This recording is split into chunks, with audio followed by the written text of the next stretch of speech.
Tonight, a mafia boss fell. Cade Jinwoo, the man who made an entire city tremble, lies collapsed on marble steps, betrayed by his own brother. His power shattered, his empire destroyed in a single night, and the only person who stopped to help him? A cleaning woman named Imani Reyes, a girl the world never noticed. One choice, one moment of mercy, and everything changes.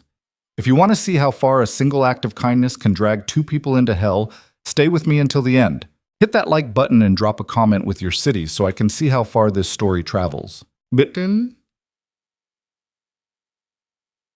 The wind cut through the city like a blade made of ice and broken promises. Imani Reyes pulled her coat tighter, though it did nothing against the cold that had already seeped into her bones. 26 years old, and she felt ancient, invisible, a ghost haunting the margins of other people's wealth. Her shift at the Pinnacle had run 2 hours over. Again, no overtime pay, no thank you, just the head janitor's grunt as he locked the service entrance behind her and disappeared into his truck, leaving her to walk the 12 blocks home through streets that smelled like diesel and something rotting beneath the snow. The Pinnacle loomed behind her, a monument of glass and steel and money that people like her would never touch.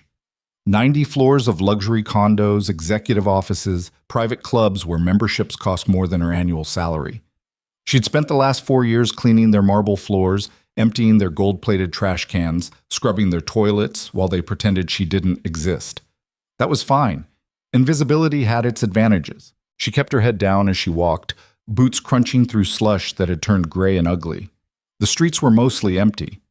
The kind of people who lived in this part of the city didn't walk. They rode in black cars with tinted windows, sealed away from the cold and the filth and people like her. Her apartment was a 40-minute walk. The bus had stopped running an hour ago. She'd learned not to complain about things she couldn't change. The first hint that something was wrong came as a feeling, a prickling at the base of her skull that made her slow her steps. She'd grown up in neighborhoods where you learned to trust that feeling or you didn't grow up at all. She scanned the street, empty storefronts, a flickering neon sign advertising a pawn shop that had closed years ago. No movement except the wind pushing trash across the sidewalk. Then she saw him. At first, she thought it was just another homeless person. The city was full of them, especially in winter. Bodies huddled in doorways, invisible until you nearly stepped on them. But something made her look closer. He was sprawled across the bottom steps of the Pinnacle's north entrance, the one they never used, the service door that maintenance kept locked after 10.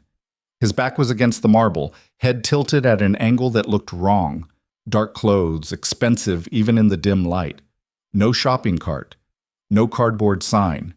Blood on the steps beside him. Imani's first instinct was to keep walking. That's what you did in this city.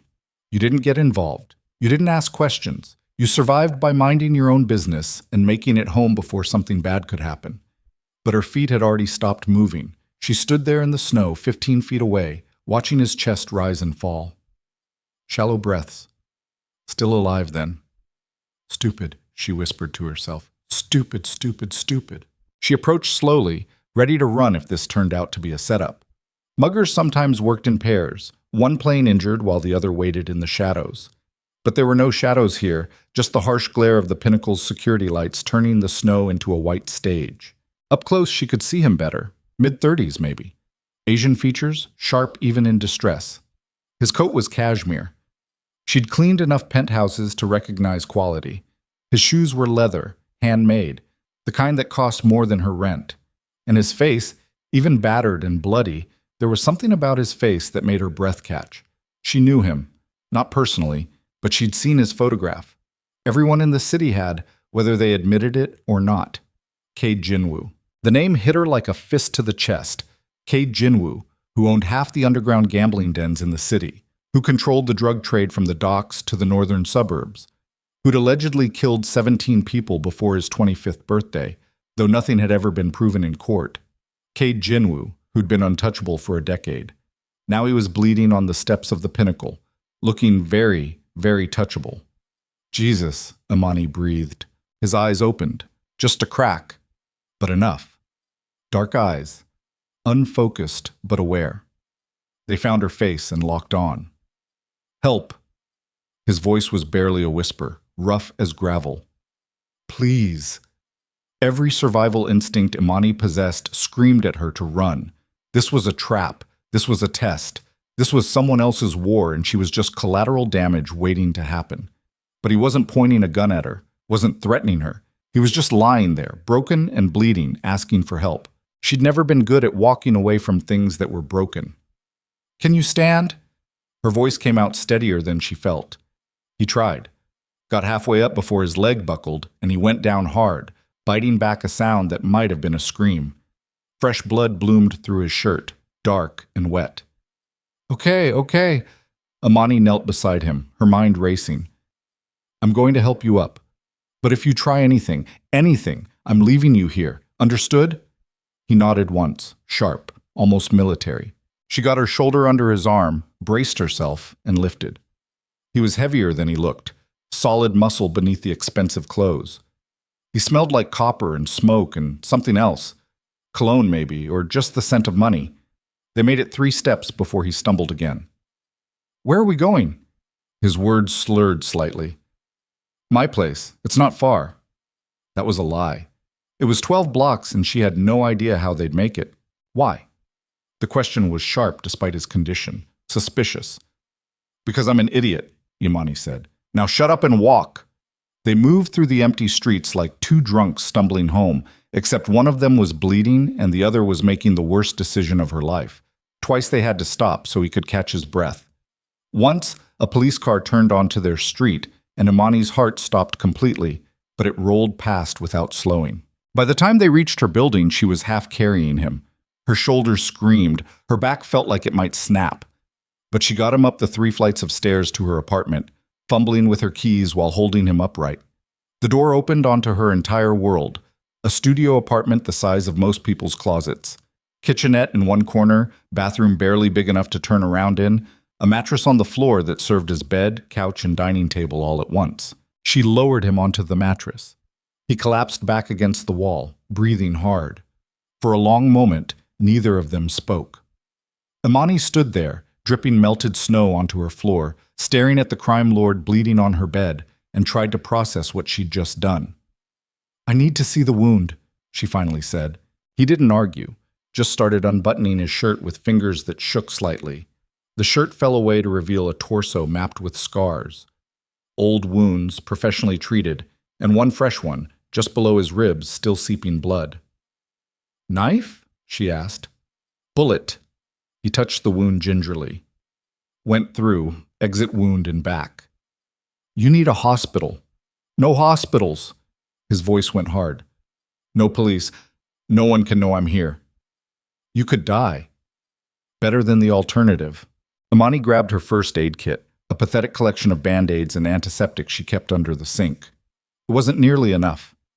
But she'd grown up poor, and poor people learn to make do. She cleaned the wound as best she could.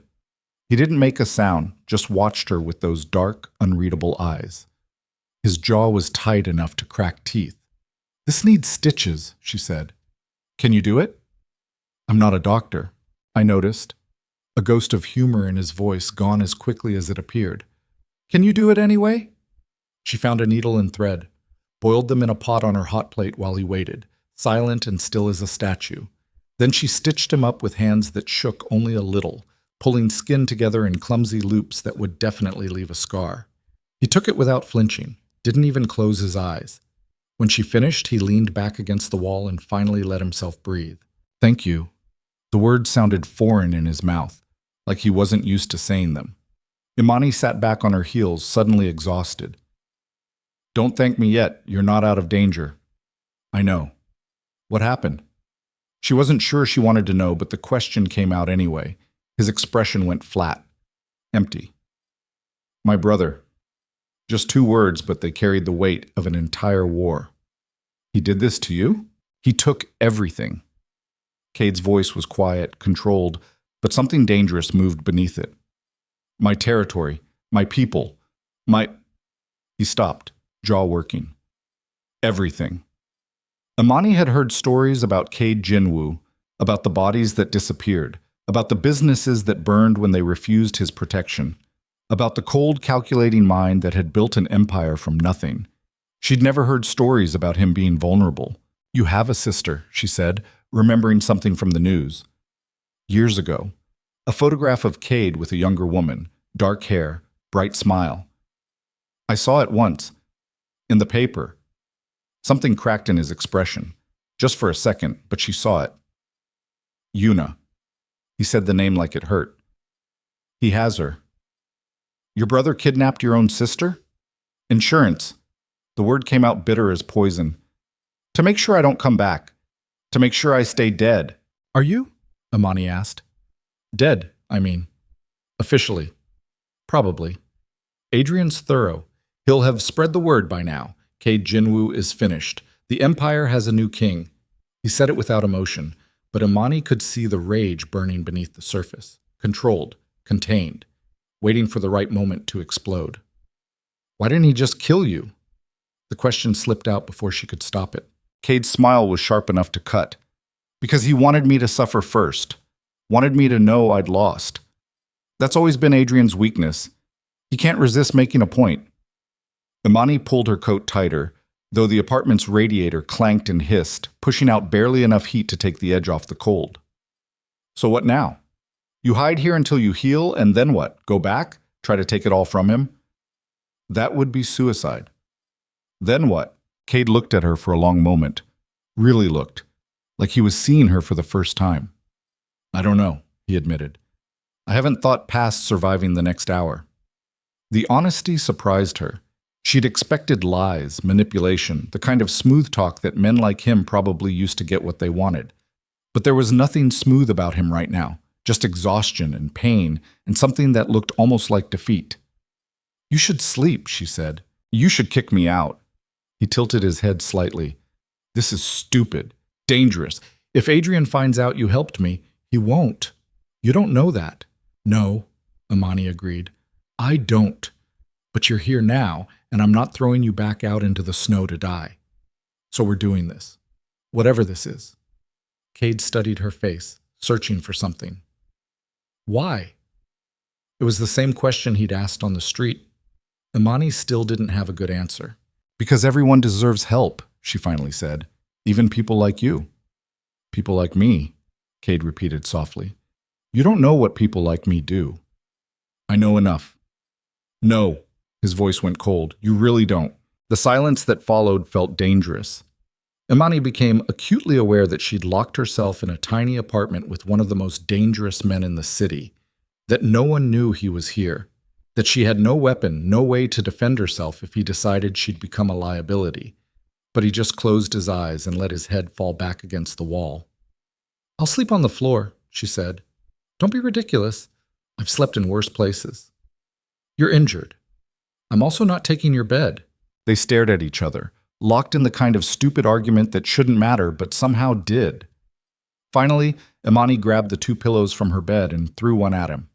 We'll share it, back to back, and if you try anything, I have a knife. Do you? It wasn't a question. In the kitchen, very sharp. I'll keep that in mind. She turned off the light and lay down on the opposite side of the mattress, as far from him as the small space allowed. The apartment fell into darkness, broken only by the orange glow of streetlights filtering through her thin curtains. Behind her, she could hear his breathing, slow, controlled, the breath of someone who'd learned not to show weakness even in sleep. Imani! His voice came out of the darkness. What? That's your name? Imani? Yes. Another pause. Thank you, Imani. She didn't answer, just lay there in the dark, listening to the radiator clank and the wind rattle her windows, and wondered what the hell she'd just brought into her life. Sleep didn't come easy. Every sound made her tense. Every shift of weight on the mattress made her reach for the knife that wasn't actually there. She'd lied about that part. But somehow, impossibly, exhaustion eventually dragged her under. She woke to gray morning light and the smell of blood. Cade was exactly where she'd left him, sitting with his back against the wall, eyes closed but not sleeping. His face was pale, lips tight with pain. How bad? She asked. I've had worse. That's not an answer. He opened his eyes. The bleeding stopped. The wound's clean. I'll live. You need antibiotics, real medical care. I need to not be found. He shifted slightly, winced. How well do you know this building? I've lived here 3 years. Why? Exits? Security cameras? Neighbors who pay too much attention? Imani sat up, rubbing her face. One exit in front, fire escape in back. No cameras. The landlord's too cheap. Neighbors mostly keep to themselves. The woman next door is deaf, and the guy above me works nights. Cade nodded, processing the information with the mechanical efficiency of someone used to calculating angles and exits. Good. We'll need to stay quiet. Stay invisible. We? The word came out sharp. You helped me. That makes you involved. If Adrian's people saw you, they didn't. You don't know that. The street was empty. The street is never empty. Cade's voice went hard. There are always cameras, always witnesses, always someone watching who you don't see. Fear crawled up Imani's spine. You're trying to scare me. I'm trying to keep you alive. There's a difference. She stood, needing distance, needing space to think. Her apartment felt smaller with him in it, like his presence had warped the air, made everything tighter, more claustrophobic. I have to work today, she said. Call in sick. I can't afford to call in sick. I need this job. You need to not be connected to me. Cade's eyes tracked her movement across the room. They'll be looking, asking questions, checking anyone who might have had contact with me last night. I work at the Pinnacle. I clean offices. No one notices the cleaning staff. Everyone notices everyone when there's money involved. Imani grabbed her phone, checked the time. 6:30. Her shift started at 8. If she left now, she'd have time to shower, change, pretend everything was normal.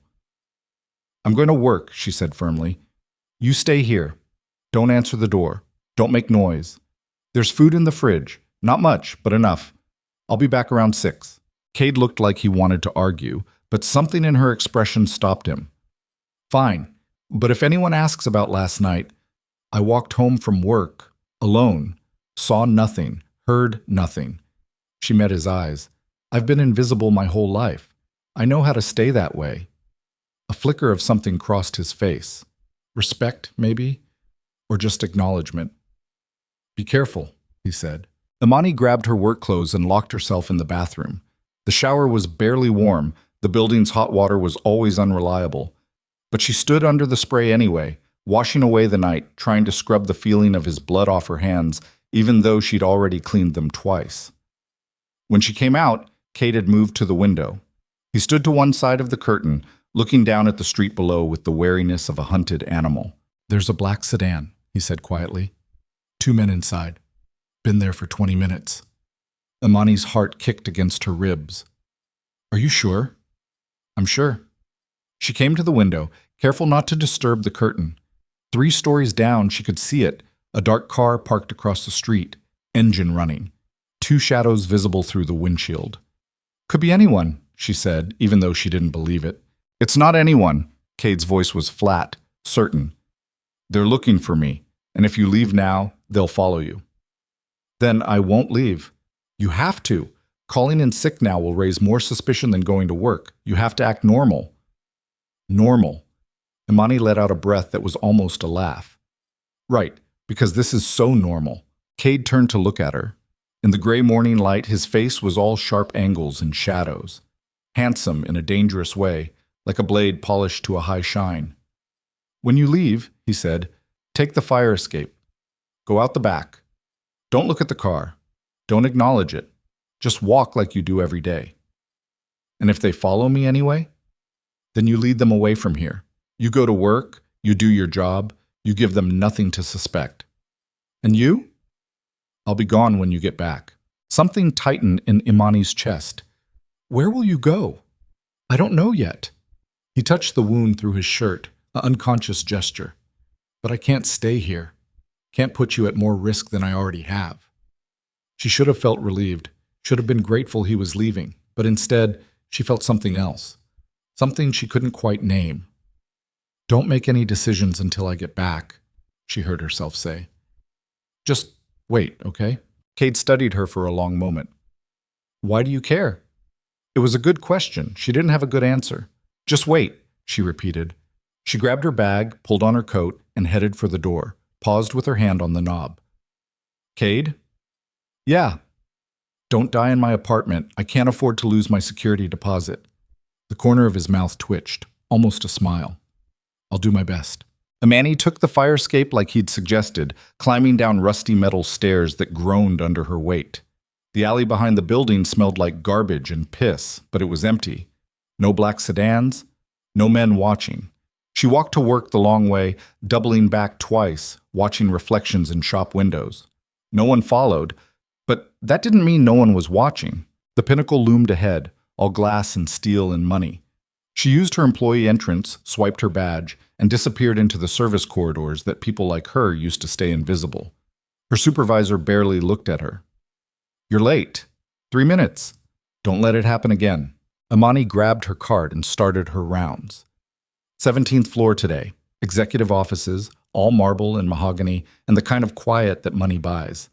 She cleaned in silence, her mind elsewhere, thinking about the man in her apartment and the car on her street and the choice she'd made that was getting more complicated by the minute. She was emptying a trash can when she heard it, voices in the hallway, coming closer. Find him. Mr. Jinwoo wants this handled quietly. Amani froze. We've checked his usual places. Safe houses, contacts. Nothing. Then check unusual places. He's wounded. He can't have gone far. The voices passed by her door. She stood there with a garbage bag in her hands, not breathing, waiting for them to fade. Mr. Jinwoo. Adrian Jinwoo, Cade's brother. They were already hunting, already closing in. The rest of her shift passed in a blur of fear and routine. She cleaned offices, emptied trash, scrubbed toilets, all while her mind raced through scenarios, each one worse than the last.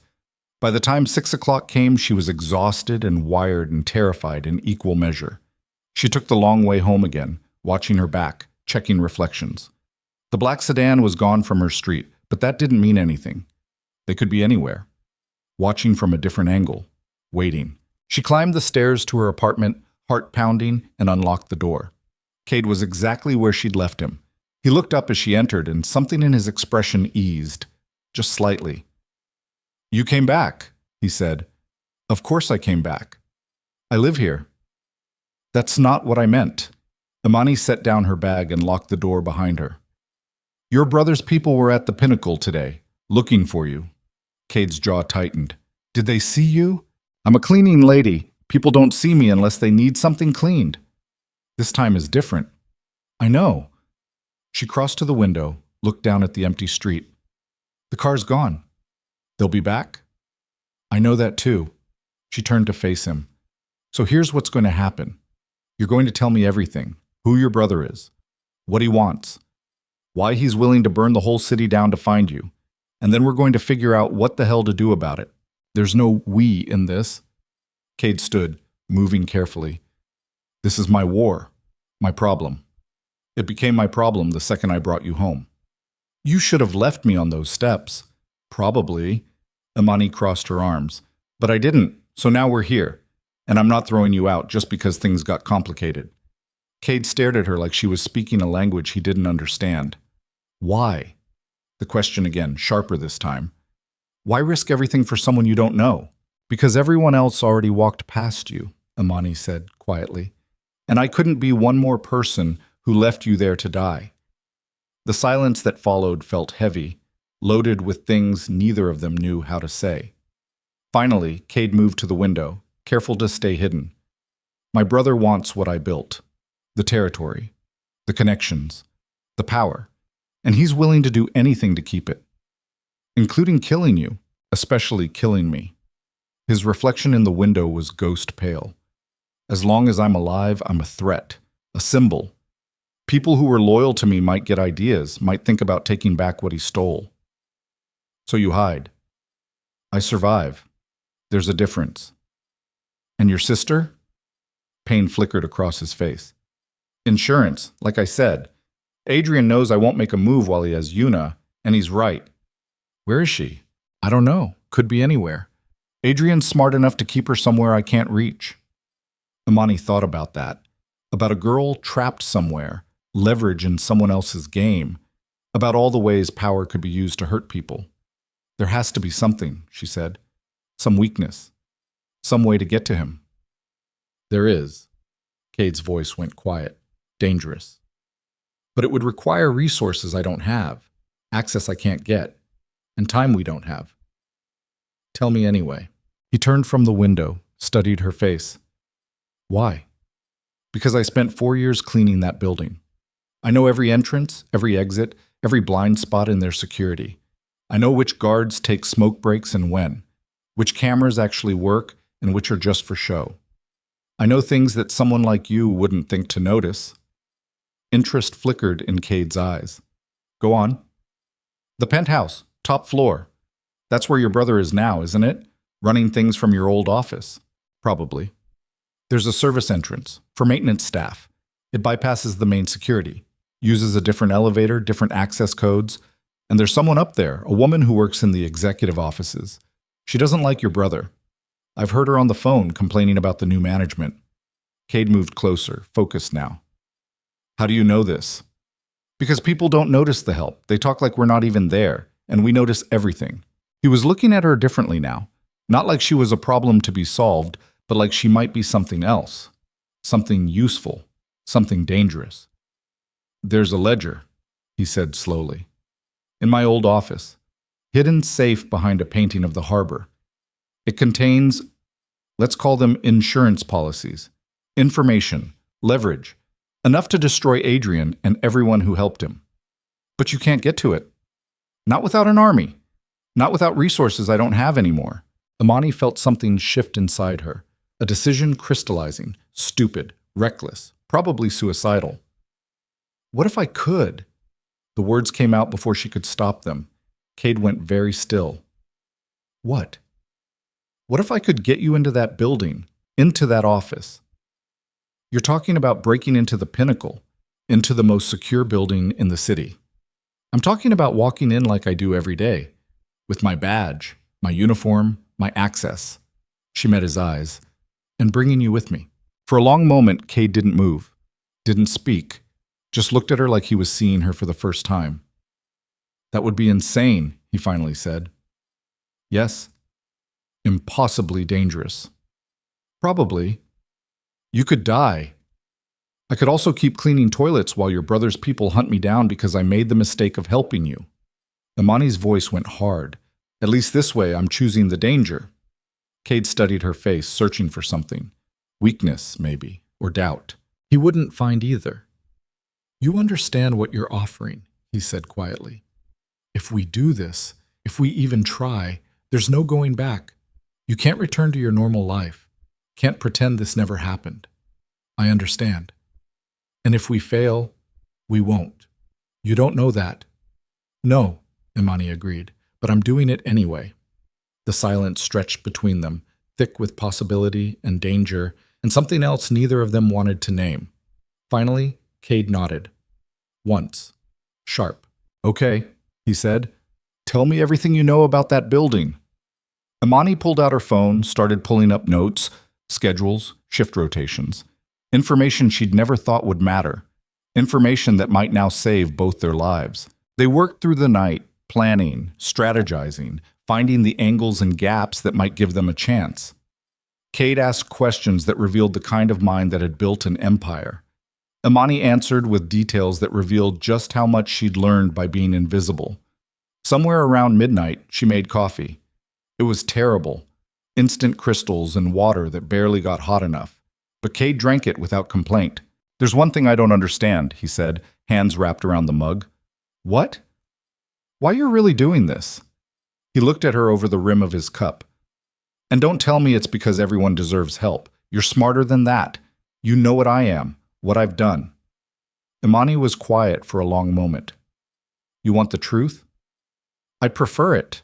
I'm tired of being invisible, of watching other people live while I just exist in the spaces between them, of knowing that if I disappeared tomorrow, no one would even notice until the trash needed taking out. She set down her own cup, met his eyes. For once in my life, I want to matter. I want to do something that isn't cleaning someone else's mess. And if that means helping a crime lord take back his empire, then at least it's a choice I made, not one that was made for me. Cade was quiet for a long time. When he finally spoke, his voice was softer than she'd heard it. You already mattered, he said. You just didn't know it yet. Something passed between them in that moment. An understanding, a recognition of kindred spirits who'd both been invisible for too long, just in different ways. Tomorrow, Imani said. We do this tomorrow. Tomorrow, Kate agreed. She should have been terrified, should have been paralyzed by the enormity of what they were planning. Instead, she felt alive for the first time in years. They slept that night with weapons within reach, a kitchen knife for her, something he'd been carrying that she didn't ask about for him. Back to back on the mattress, listening to the city breathe outside their window. Neither of them slept well, but neither of them was alone. And when dawn came, gray and cold and unforgiving, they both knew what came next. The most dangerous gamble either of them had ever made. Together. The apartment door clicked shut behind them, and the silence that followed felt like a physical weight pressing down on Imani's chest. She stood with her back against the wood, watching Cade move through her cramped living space like a predator measuring the dimensions of a cage. He didn't speak, didn't ask permission, just walked to the single window overlooking the fire escape and stared out at the snow-covered city with an expression carved from stone. Imani's hands were still shaking. She shoved them into her pockets, felt the damp fabric of her coat stick to her skin. The warmth of the apartment was a shock after the cold outside, and suddenly she was aware of every sound, the hum of the radiator, the drip of melting snow from Cade's coat onto her floor, the ragged rhythm of her own breathing. "You should sit down," she said finally, her voice sounding too loud in the stillness. Cade didn't move. "Who else lives here?" "Just me. Anyone know you brought me here?" "No." "You sure about that?" Imani pushed off the door, irritation flaring hot in her chest. "I'm sure. Nobody watches me. Nobody cares what I do or where I go. That's kind of the point of being invisible." He turned then, and the look he gave her was sharp enough to cut. "You're not invisible anymore." The words hit harder than they should have. Imani crossed her arms, suddenly feeling exposed under his gaze. "You want to leave? Door's right there." "I didn't say that." "Then what are you saying?" Cade's jaw tightened. For a moment she thought he might actually walk out, but instead he moved to the sagging couch and sat down heavily, like the effort cost him something. His hand went to his ribs, and she saw him wince. "You're hurt," Imani said. "I'm fine." "You're bleeding through your shirt." "I said I'm fine." She stared at him, this man who'd ruled an empire from the shadows, now sitting on her secondhand furniture with blood seeping through expensive fabric. The contradiction was almost surreal. Imani went to the bathroom and grabbed the first aid kit from under the sink, a cheap plastic box she'd bought years ago and barely used. When she came back, Cade was still sitting in the same position, staring at nothing. "Let me see it," she said, setting the kit on the coffee table. "I don't need—" "You're dripping on my couch. Let me see it." Their eyes met, and something passed between them. A challenge, maybe, or a test. Finally, Cade reached up and unbuttoned his shirt with slow, deliberate movements. He shrugged it off, and Imani saw the damage. A deep gash ran along his left side, just below the ribs. The edges were ragged, still oozing blood. Bruises bloomed across his torso like dark flowers, evidence of a beating that had been thorough and merciless. "What did they do to you?" The question slipped out before she could stop it. Cade's expression didn't change. "What they always do. They took everything." Imani knelt beside the couch and opened the first aid kit. Her hands steadied as she fell into the familiar rhythm of cleaning the wound, applying antiseptic, pressing gauze against torn skin. Cade didn't flinch, didn't make a sound. He just sat there, breathing slow and even, like pain was something he'd learned to swallow whole. "Your brother did this," she said quietly. "Adrian didn't do it himself. He's too smart for that. He had others handle the dirty work while he sat in my chair and signed my death warrant with my own pen." "Why?" "Because he could. Because he wanted what I had. Because blood doesn't mean anything when there's power on the table." Imani pressed the gauze harder than necessary, and Cade's breath hitched. "That's a cynical way to see the world." "It's the only way that keeps you alive." She taped the bandage in place and sat back on her heels, looking up at him. "Then how come you're the one bleeding on my couch?" Cade's eyes narrowed.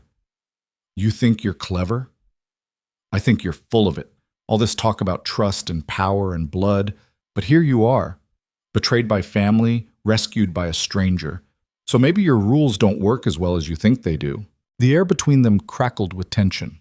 Cade leaned forward, close enough that Amani could see the flecks of gold in his dark eyes, the faint scar cutting through his left eyebrow. "You don't know anything about my world," he said, his voice low and dangerous. "Good. I don't want to." "Then why did you help me?" It was the question she'd been avoiding since the moment she'd found him on those steps. Imani stood up, putting distance between them, and started cleaning up the bloodied gauze. "I don't know," she said finally. "Maybe I'm stupid. Maybe I saw someone who needed help and couldn't walk away." "Is that so hard to believe?" "Yes." The single word cut through her sharp and cold. Imani turned to face him. "Why?" "Because nobody does something for nothing. There's always an angle, always a price." "Not with me." Cade stood up slowly, favoring his injured side. He moved toward her with that same predatory grace, and Imani forced herself not to step back. "Everyone has a price, Imani. You just haven't figured out yours yet." "You're wrong." "Am I?" He was close now, close enough that she could feel the heat radiating off his skin. "So when this all goes to hell, and it will, you won't regret it? You won't wish you'd kept walking?" Imani met his gaze and held it. "I already regret it, but that doesn't mean I'm going to throw you back out in the snow." Something flickered across Cade's face. Surprise, maybe? Or something close to respect. He opened his mouth to respond, but the sound of footsteps in the hallway outside cut him off. They both froze. The footsteps stopped directly in front of Imani's door. Cade moved faster than she would have thought possible for someone in his condition. One moment he was standing in front of her, the next he was pressed against the wall beside the door, a knife appearing in his hand from somewhere she couldn't see. A knock echoed through the apartment, 3 sharp raps that made Imani's heart jump into her throat. "Miss Reyes?" A man's voice, polite but firm. "Building management. We need to speak with you." Imani looked at Cade. His expression was cold, calculating. He shook his head once, a clear warning. Another knock, harder this time. "Miss Reyes, we know you're in there. Please open the door." Imani's mind raced. Building management didn't make house calls at 2 in the morning, and they definitely didn't sound like that, like cops pretending to be something else. She moved to the door, feeling Cade's eyes burning into her back. Her hand touched the knob. "What's this about?" she called through the wood. A pause. Then, "We have reports of suspicious activity. We need to verify the occupants of this unit." "At 2 a.m.? "It's a security matter, miss. Please open the door." Imani's pulse hammered in her ears. She glanced back at Cade, saw him tighten his grip on the knife. His eyes said everything. They're not here for a building inspection. She made a decision. "I'm not dressed," she called out. "Give me a minute." "Miss Reyes, I said give me a minute." She stepped away from the door and moved quickly to the window. Cade was already there, looking down at the fire escape. 3 stories up, metal slick with ice. "How many?" Imani whispered.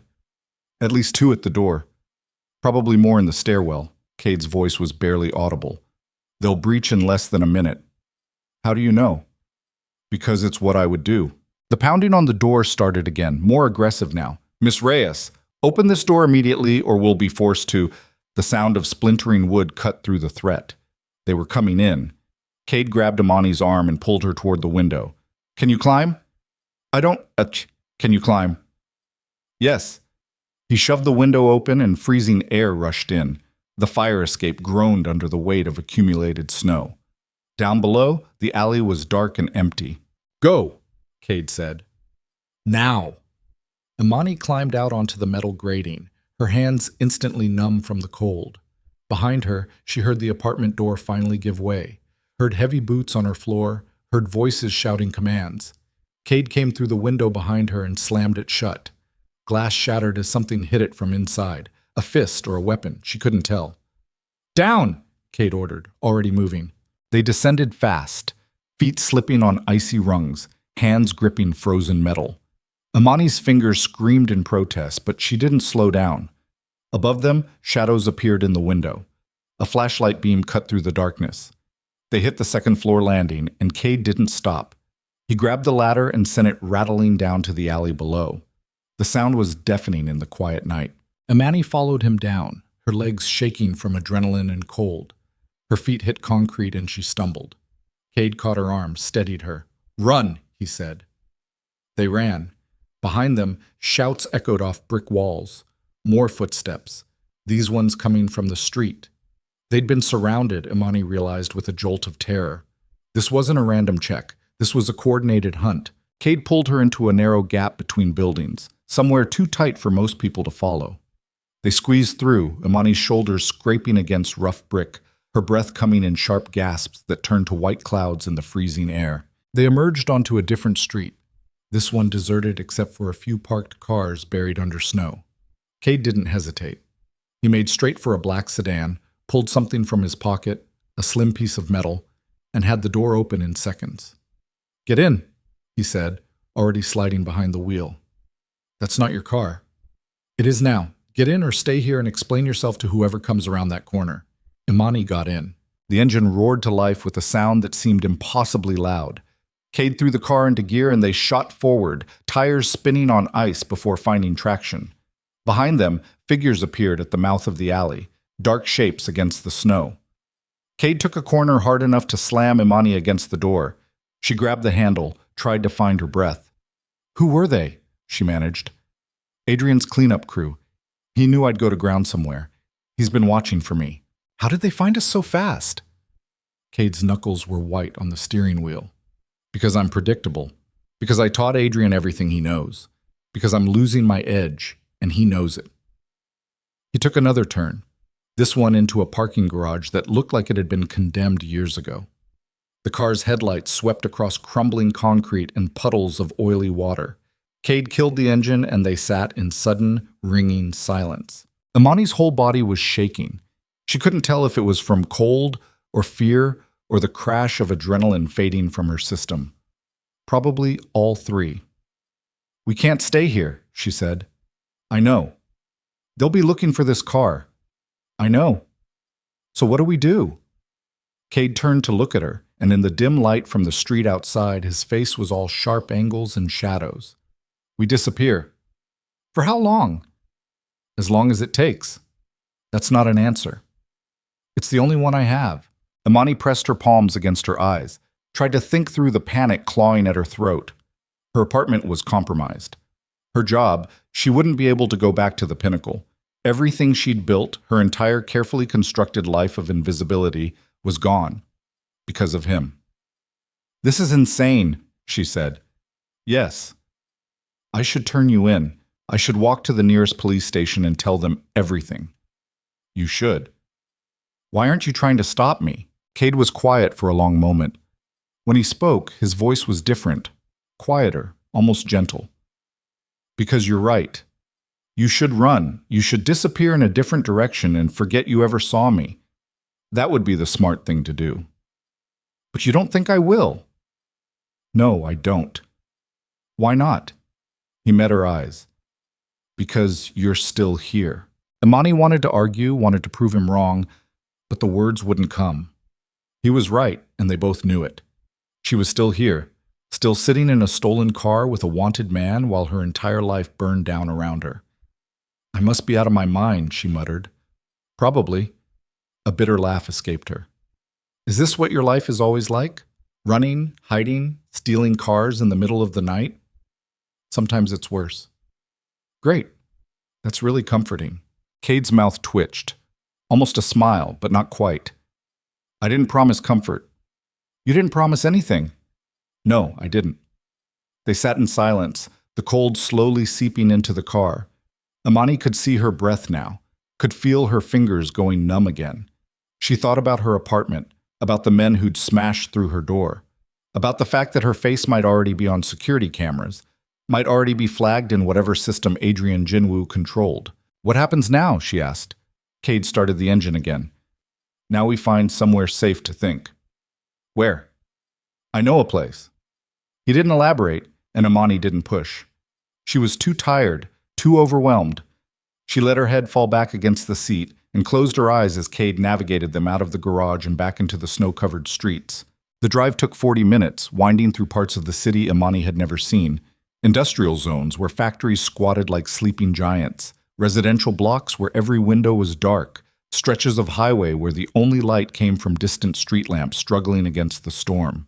Finally, Cade pulled into the parking lot of a motel that looked like it had given up on life sometime in the previous decade. The neon sign flickered erratically, missing half its letters. Motor in, it might have said once. Now it just read M-O or N. "You've got to be kidding," Imani said. "It's clean enough, and the owner doesn't ask questions. The owner probably can't see past his own nose. That works in our favor." Cade parked the car at the far end of the lot, in a spot where shadows gathered thick, and the overhead lights had long since burned out. He got out, moved to the trunk, and came back with a duffel bag Imani hadn't noticed before. "You had a go bag in a stolen car?" she asked. "I had a go bag in several cars. This was the closest one." That's either really paranoid or really smart. In my experience, they're the same thing. They walked to the motel office, a tiny room that smelled like cigarettes and something Imani didn't want to identify. An old man sat behind a scratched plastic barrier, watching a television that showed nothing but static. Cade put cash on the counter, more than Imani made in a week. Room, backside, ground floor. The old man took the money without looking up, pushed a key across the counter, and went back to his static. The room was exactly what Imani expected. A double bed with a sagging mattress, wallpaper that might have been yellow once. A bathroom with a rust-stained sink. But it was warm, and the door had a lock, and right now that felt like luxury. Cade dropped the duffel on the bed and started pulling things out.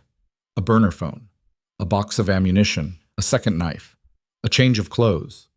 Imani watched from the doorway, feeling increasingly surreal. "Do you always travel like this?" "Only when I'm dead." "You're not dead. According to Adrian, I am. He'll have spread the word by now. Cade Jinwoo is finished, executed for his crimes. The Empire has new leadership. Long live the king." The bitterness in his voice was sharp enough to taste.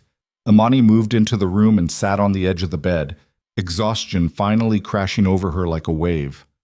"So what's the plan? We just hide here forever?" Cade pulled out the burner phone and started entering numbers from memory. "No. We hide here until I can reach someone who still owes me loyalty." "You think anyone's left?" "There's always someone. Adrian moved fast, but he can't kill everyone in one night. Some of my people will still be breathing. I just need to find them." "And then what?" He looked at her.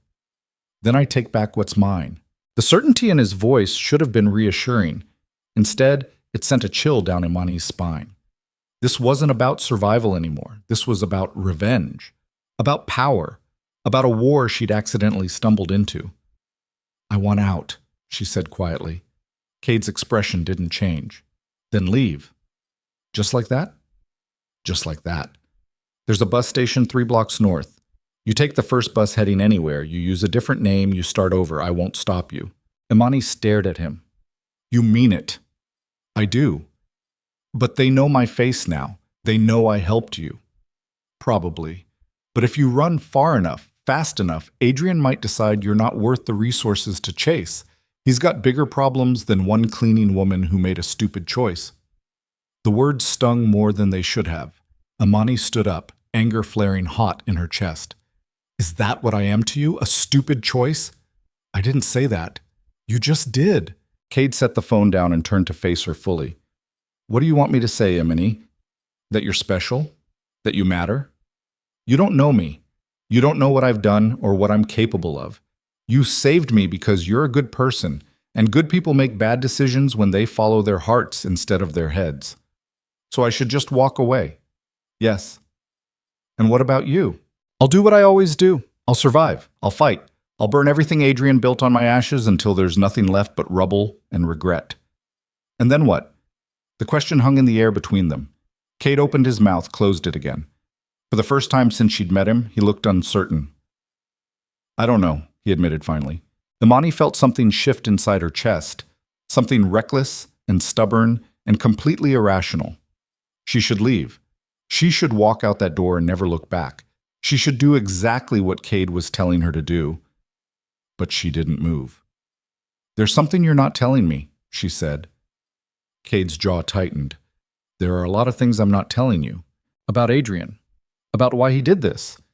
You said he wanted power, But that's not all of it. I can see it in your face every time you say his name. There's something else. For a long moment, Cade didn't respond. He turned away, stared at the wall like it held answers he didn't want to find. When he finally spoke, his voice was rough with something that might have been pain. He has my sister. The words dropped like stones into still water. Imani felt her breath catch. What? Yuna, my younger sister. Adrian took her the same night he took everything else. She's leverage, insurance. As long as he has her, he knows I can't move against him with everything I have. Where is she? I don't know. He'll have her somewhere secure, somewhere I can't reach without exposing myself. Cade's hands curled into fists at his sides. She's 15 years old. She doesn't have anything to do with this world. I kept her away from it, kept her safe, kept her clean. And now she's paying for my mistakes. Imani saw it then, the cracks beneath the armor, the fear he wouldn't name, the guilt that was eating him alive. That's why you can't just disappear, she said softly. That's why you have to go back. Yes. And you think you can get her back? I have to. That's not an answer. Cade turned to face her, and the look in his eyes was raw and desperate. I don't know if I can get her back. I don't know if I can beat Adrian. I don't know if I'll survive the next week. But I know I can't walk away while she's still in his hands. Even if it kills me, I have to try. The conviction in his voice was absolute. This wasn't about power anymore. This wasn't about pride or revenge or empire. This was about the one person he loved more than his own life. Imani felt her resolve crystallizing into something solid and unbreakable. Then I'm staying, she said. Cade's eyes widened. No. You don't get to decide that. Imani, you need help. You need someone who can move through places you can't. Someone who's invisible in a world that only sees you. She stepped closer to him. I spent years working in the Pinnacle. I know the service corridors. I know the security rotations. I know which guards take bribes and which ones actually give a damn. You want to get your sister back? You need me. You don't know what you're volunteering for. I know enough. People are going to die. I know. You could be one of them.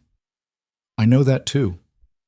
They stood facing each other in the dim motel room, the space between them charged with possibility and danger. Outside, the snow continued to fall, burying the world in white silence.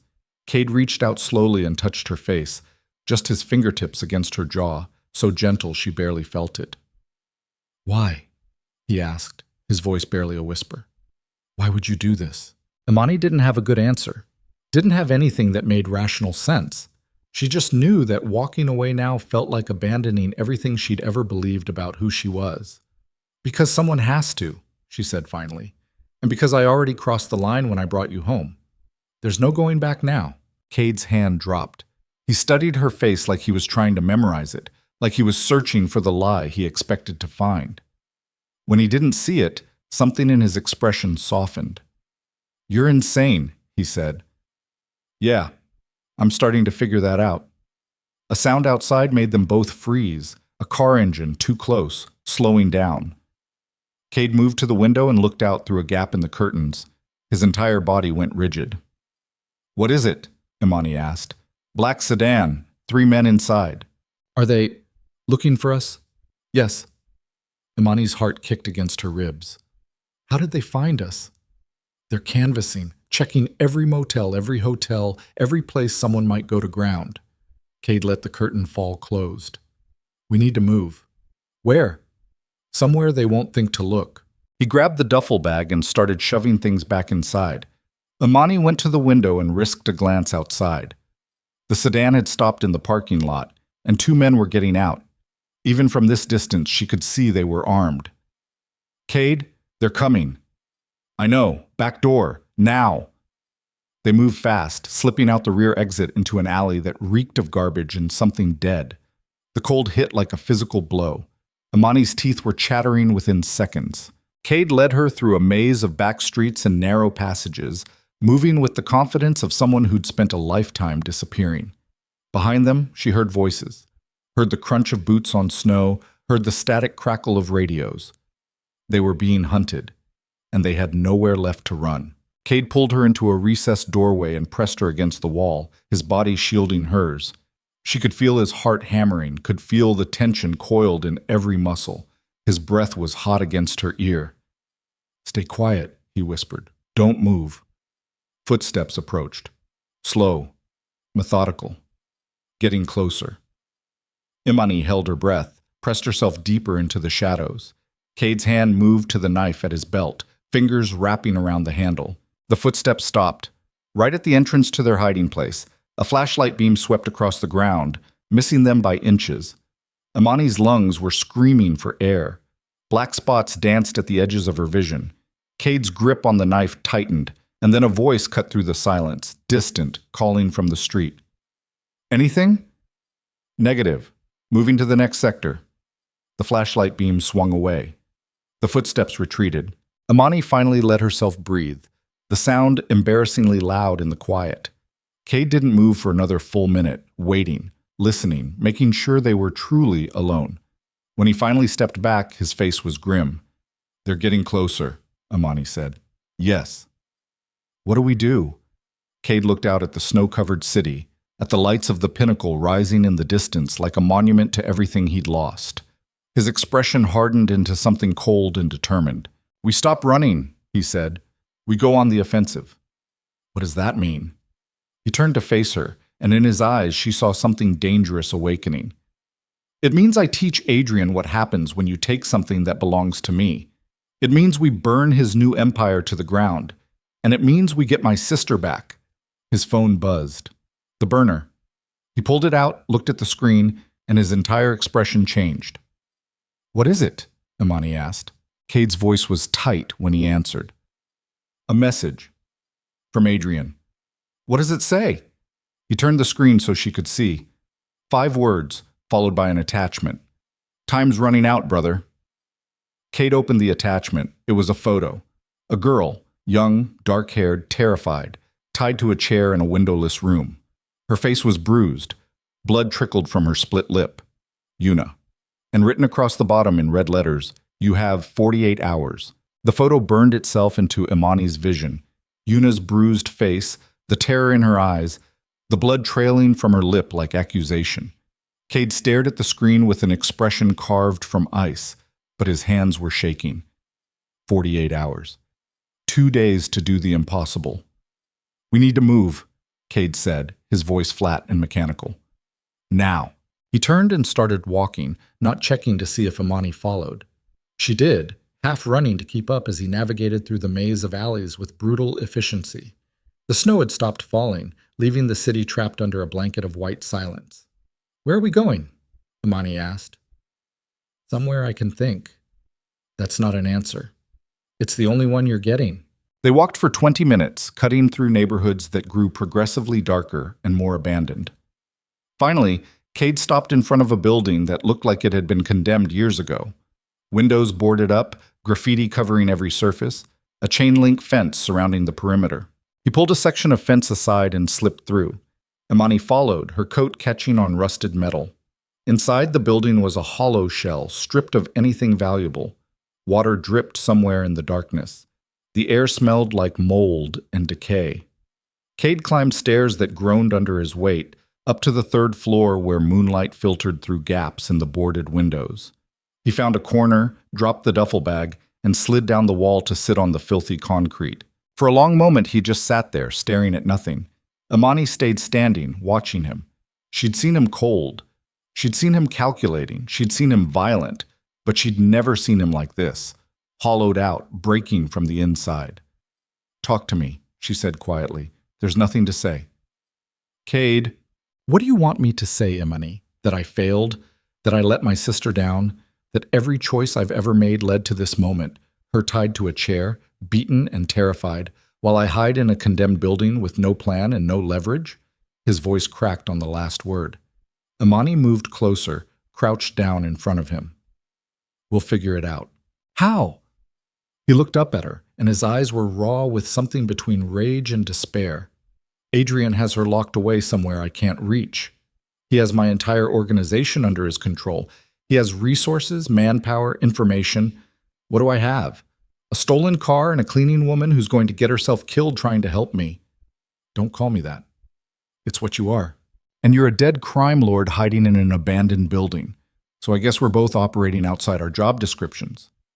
The words came out harsher than she intended, but they had the desired effect. Cade's expression shifted from despair to something sharper, more present. "You're angry," he said. "Of course I'm angry. You think I signed up for this? You think I wanted my life to explode because I made one stupid decision to help someone I didn't even know? Then leave." "I can't." "Why not?" Amani felt the frustration boil over. "Because there's a 15-year-old girl who's going to die if we don't do something. Because you're sitting here having a breakdown instead of fighting back. Because someone needs to remind you that you're Cade Jinwoo, the man who built an empire from nothing, and you don't get to quit just because your brother is a psychopath." Cade stared at her, something flickering behind his eyes. "You're right," he said finally. "What?" "You're right. I'm not dead yet. And neither is Yuna." He stood up, and the shift in him was visible. The broken man replaced by something harder, colder. "Adrian wants to play games with timers and threats?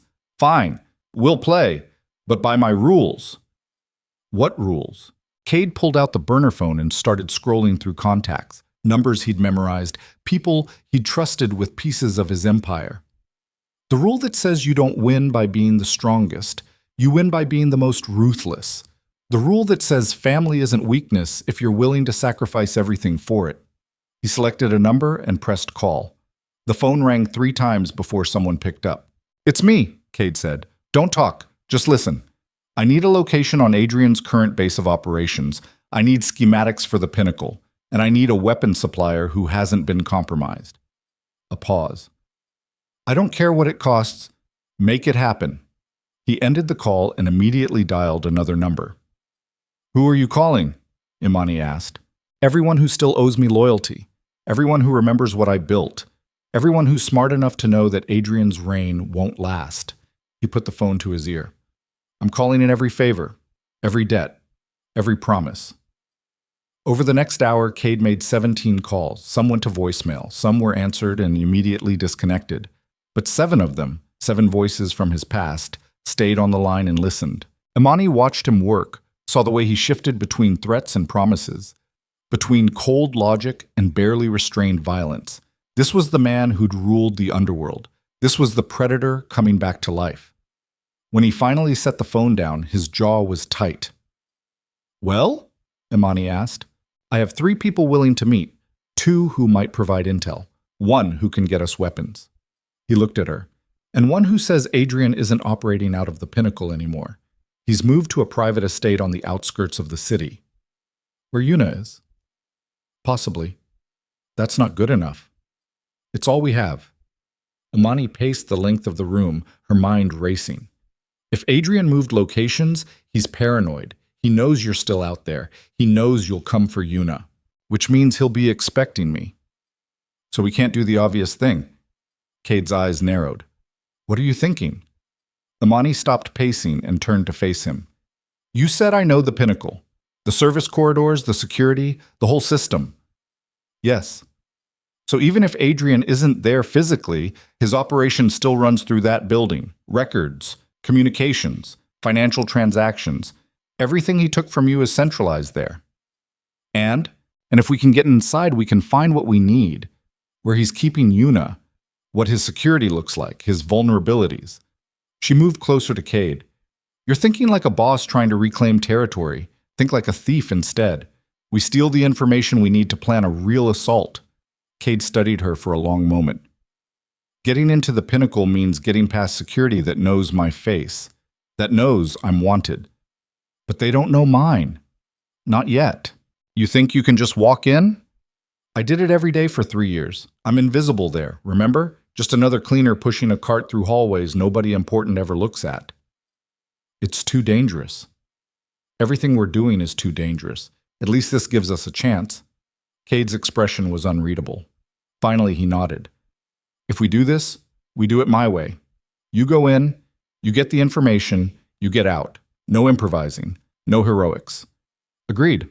And if something goes wrong, if you're compromised, you run. You don't wait for me. You don't try to be brave.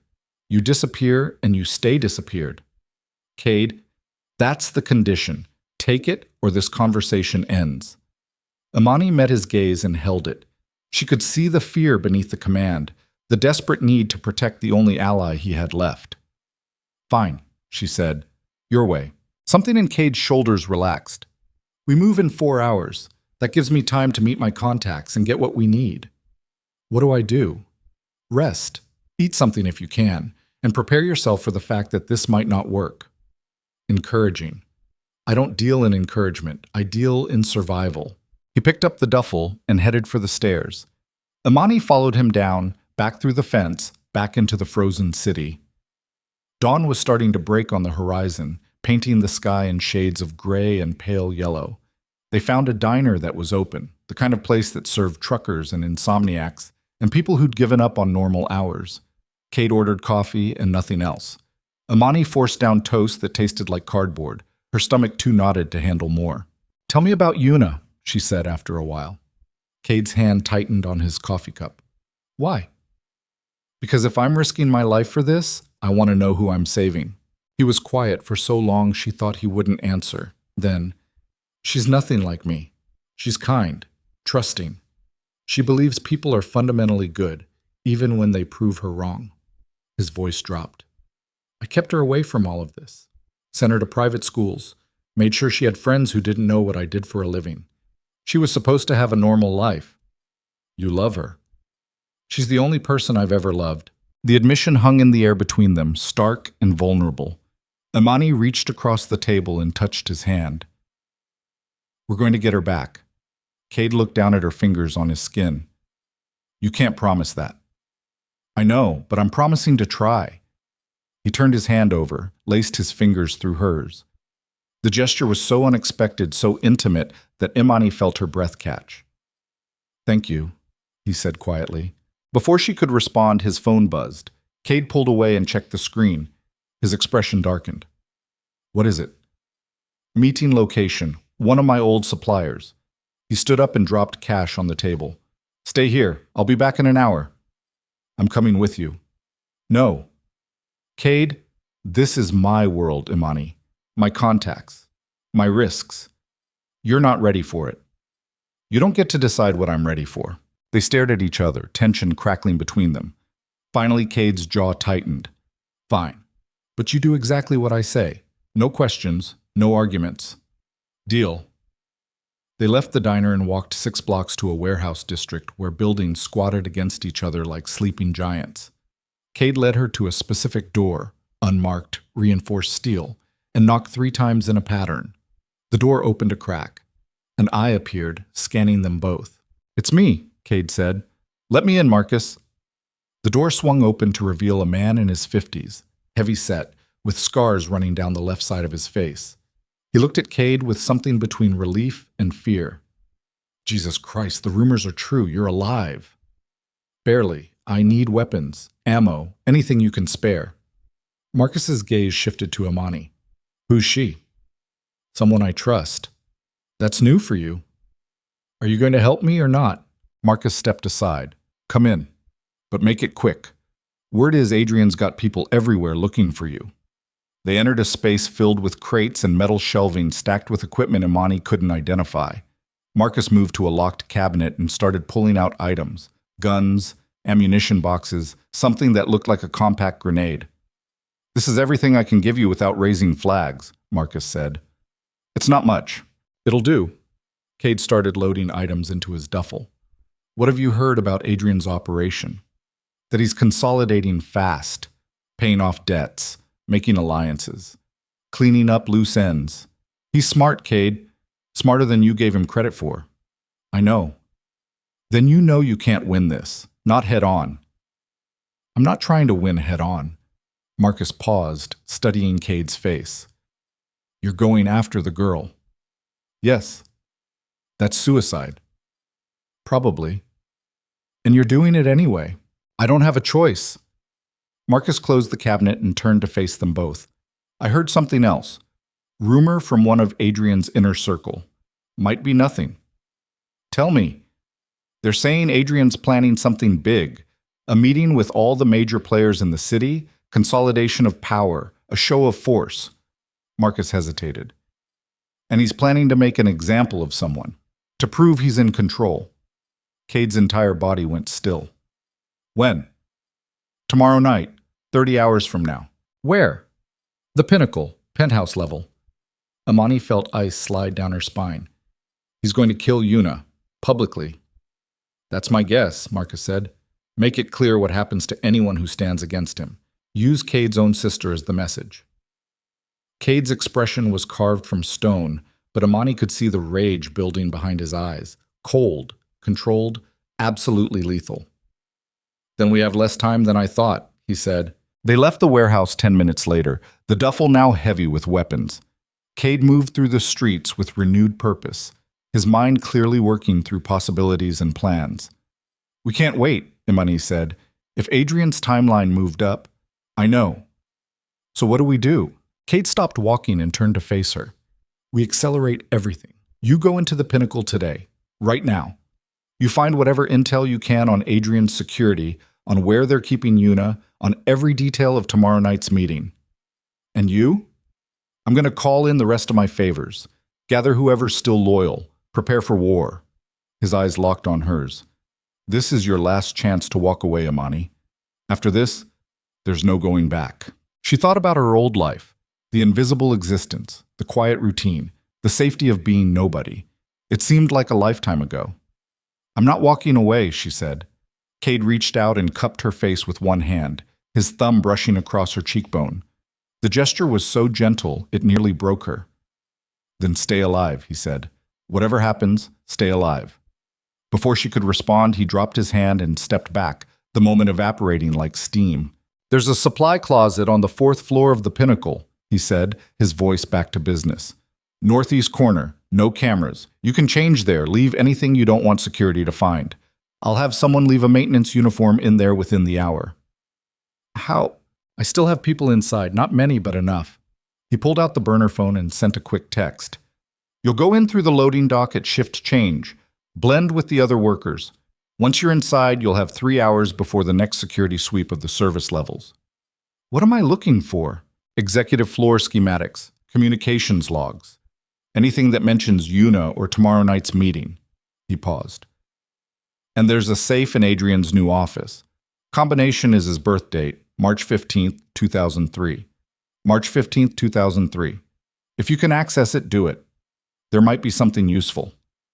Imani's head was spinning with details, but she forced herself to focus. What if I'm caught? You won't be. But if I am? Cade's expression hardened.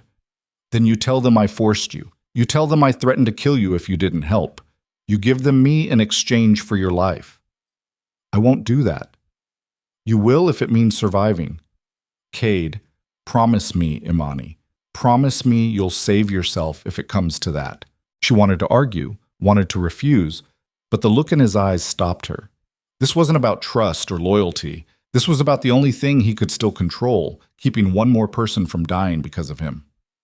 I promise, she lied. They took a cab to within 2 blocks of the Pinnacle, then walked the rest of the way separately. Imani kept her hood up, her face down, trying to blend into the morning crowd of workers and commuters. The building rose above her like a monument to everything she'd never be. Power, wealth, untouchable certainty. She'd cleaned its floors for 3 years and never once looked up at the penthouse levels where people like Adrian Jinwoo lived. Now she was about to walk in and steal from the man who owned it all. The loading dock was chaos. Delivery trucks backing in, workers shouting instructions, carts rolling across concrete. Imani slipped in with a group of housekeeping staff, her uniform borrowed from Cade's contact fitting well enough to pass. Nobody looked at her twice. She found the supply closet exactly where Cade said it would be. Inside, she changed quickly, her hands shaking from adrenaline. The maintenance uniform was too big, but that worked in her favor, made her look smaller, less threatening, easier to overlook. 3 hours. She had 3 hours to become invisible again. Imani pushed her cart into the service corridor and started moving through the building's hidden arteries. The Pinnacle had 2 worlds, the gleaming public face and the utilitarian backbone that kept it running. She'd lived in the second world for years, knew every shortcut and back stairwell. The executive floor was on the 42nd level. She took the service elevator, her badge, another gift from Cade's contact, getting her through without question. When the doors opened, she stepped into a hallway that smelled like expensive cologne and fresh paint. Adrian had redecorated. Of course he had. Imani moved carefully, listening for voices, for footsteps, for any sign of security. The corridor was empty. Most of the offices were dark. Too early for the executives to be in. She found Adrian's office by the nameplate on the door. It was larger than she expected, with floor-to-ceiling windows overlooking the city. The desk was polished mahogany, the chairs Italian leather. Everything screamed power and excess. The safe was behind a painting, predictable, almost laughably so. Imani moved to it, her fingers trembling as she entered the combination. 03-15-03. The safe clicked open. Inside she found files, stacks of them. She started pulling them out, scanning contents, looking for anything related to Yuna or tomorrow's meeting. Most of it was financial records, transaction logs, names and numbers that meant nothing to her. But then her fingers touched a folder marked contingency, and something in her gut told her to look. She opened it. The first page was a photograph of Cade, recent, taken from a security camera. Deceased was stamped across it in red letters. The second page was a list of names. People who'd worked for Cade. Next to each name was a status: eliminated, turned, or monitoring. The third page made her blood run cold. It was a floor plan of an estate on the outskirts of the city. A room was circled in red pen. Written next to it in Adrian's handwriting, Asset, Yuna Jinwoo. Termination scheduled 8 p.m. March 17th, tomorrow night. But it was the fourth page that destroyed everything. It was another photograph. This one showed Imani herself, leaving her apartment building. The timestamp was from 3 days ago, before she'd ever met Cade. Beneath the photo, a single line of text. Bait. Deploy as needed. The folder slipped from her hands. Bait. She'd been bait. Adrian had known she would help Cade.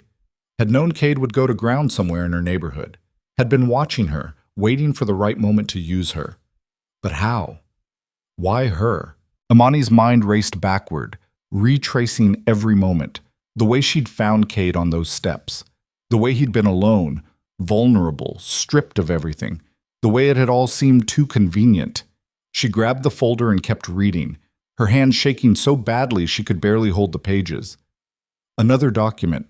A communication log between Adrian and someone named Vincent. The messages were brief, clinical. Vincent.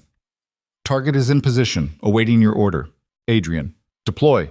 Make it convincing. He needs to believe he's broken. Vincent. And the girl? Adrian. Keep her close. Let her play hero. It'll make the trap more effective. Imani. Surveillance confirms contact Maid. She's taking him to her apartment. Adrian. Perfect. Let them run. I want my brother desperate before I close the net. The dates matched. The timeline matched. Everything matched. Cade hadn't stumbled onto her by accident. He'd been led there. And she'd been chosen specifically to be the one to find him. But why? The answer came in the final document, a psychological profile. Her psychological profile. Subject demonstrates consistent pattern of intervention in crisis situations. Low self-preservation instinct when confronted with perceived injustice.